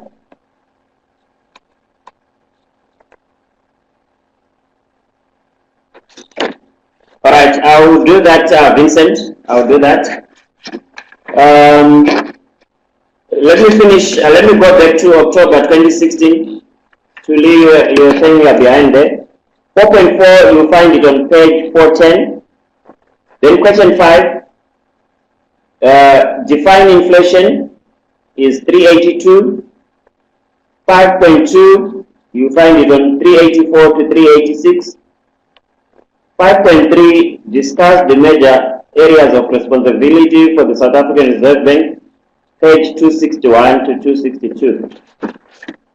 All right.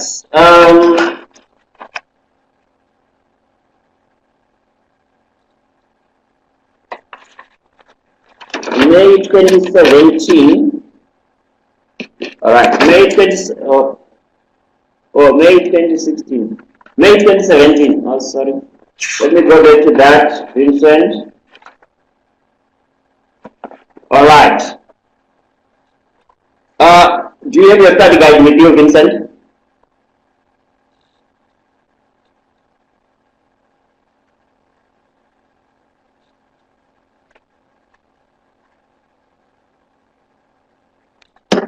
All right. So what we are basically discussing there is, it says they discuss the three fiscal budget options, right? So the three fiscal budget options that we have there is, the first one there is the budget deficit.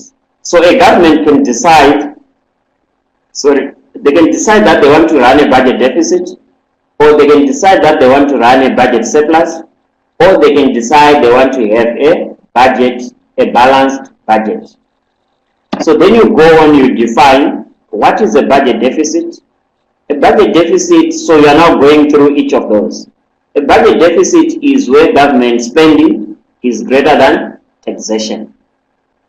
What is its effect to the economy? Right? It is stimulatory. Why is it stimulatory? Because the government is spending more. Right? Government is giving a lot of money to different ministries, so that there's a lot of construction that is going to go on. When that happens, more people get jobs, so employment increases, production increases, right? That ripple effect that is going to happen. More people are getting jobs, income increases, so GDP is going to grow. Government capital projects can be financed. Capital projects may be coming from ESCOM, coming from Transnet, right? All those ministries and departments, they are spending more. That is the effect in the economy. But what is its drawbacks? Inflation is going to increase. Why does inflation increase? Because there's too much spending that is going on in the economy. If maybe people have too much money, remember one of the definitions of inflation is too much money chasing too few goods. Income has increased, people have too much money to spend, so there's more demand. When demand increases and it's not matched by production, that is when you're going to have inflation. So that is a setback. Deficit must be financed.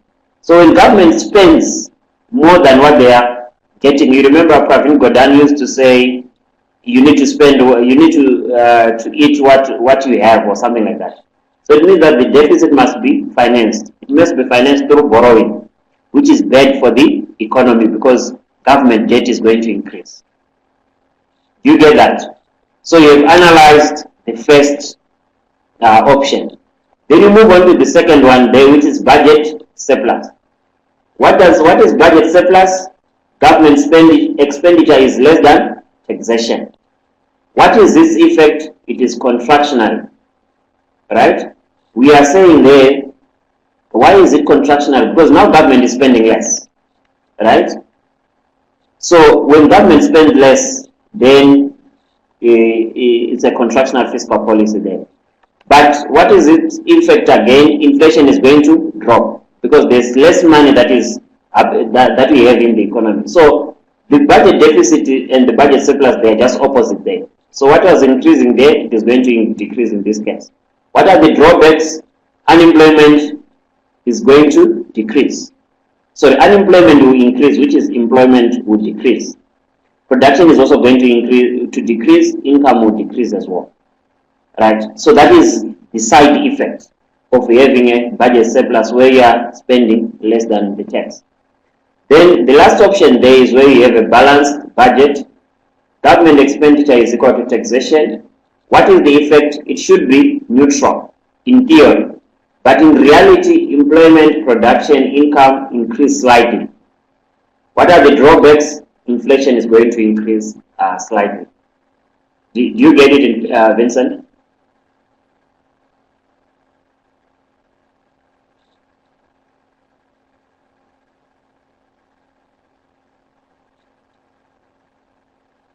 All right. Thank you, Vincent. Now we want to look at the May 2016 paper. All right. So you look at the May 2016 paper 2.1. You're going to find it on page 234 to 235 in your textbook. 2.2. List the three methods to calculate GDP, page 236. 2.3. Illustrate and briefly explain the Lorentz curve as a tool to measure income inequality. This one is the May 2016. May 2016.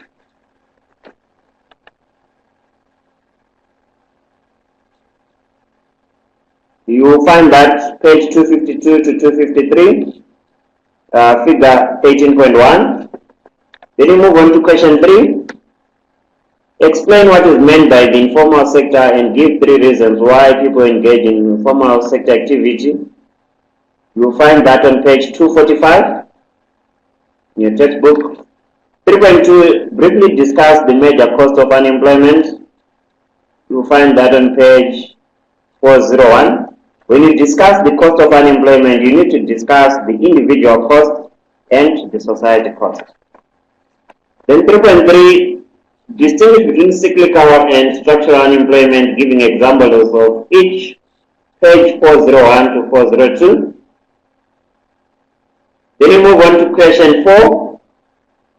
Use a diagram to explain the demand for dollars, the supply of dollars, and the equilibrium exchange rate. The diagram, you find it on page 305 to 306. 3.1, you find it on page 245. The 3 reasons there are basically to find employment, to avoid tax, and people are involved in illegal activities. Those are the 3 reasons, but you find them on page 245. Then 4.1, you find the graph on page 305 to 306. 4.1, 305 to 306. Then 4.2, with the aid of examples and graphs. 4.2, with the aid of examples and graphs, discuss the concepts of comparative advantage and absolute advantage.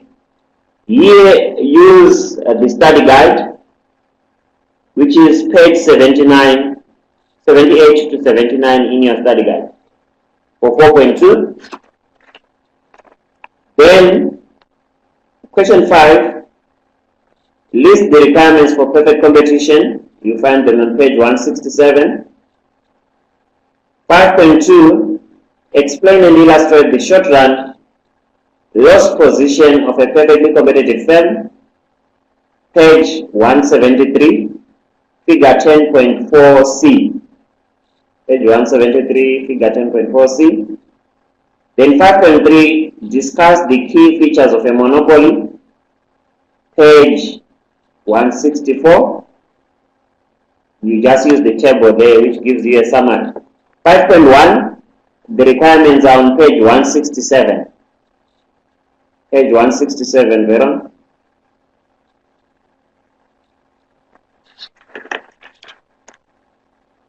Alright guys, 5.2, page 173, figure 10.4c. 173, figure 10.4c. Label. Alright. Guys, thank you so much for your time. I hope you'll be ready in a few weeks' time. Let us push, guys. The pass rate, the national pass rate is not very high, so we really need to work hard for this module. All right, I wish you all the best, Nomfundo. All right, no pressure, Andrew. Thank you so much. Thanks to you. All the best, guys. I wish you all the best.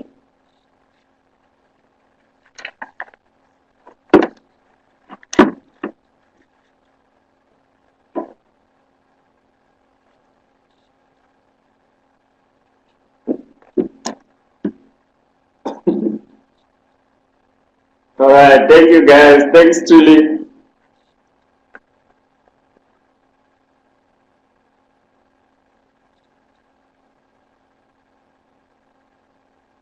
All right, thanks, Eddie. All the best, guys, with your studies and examination.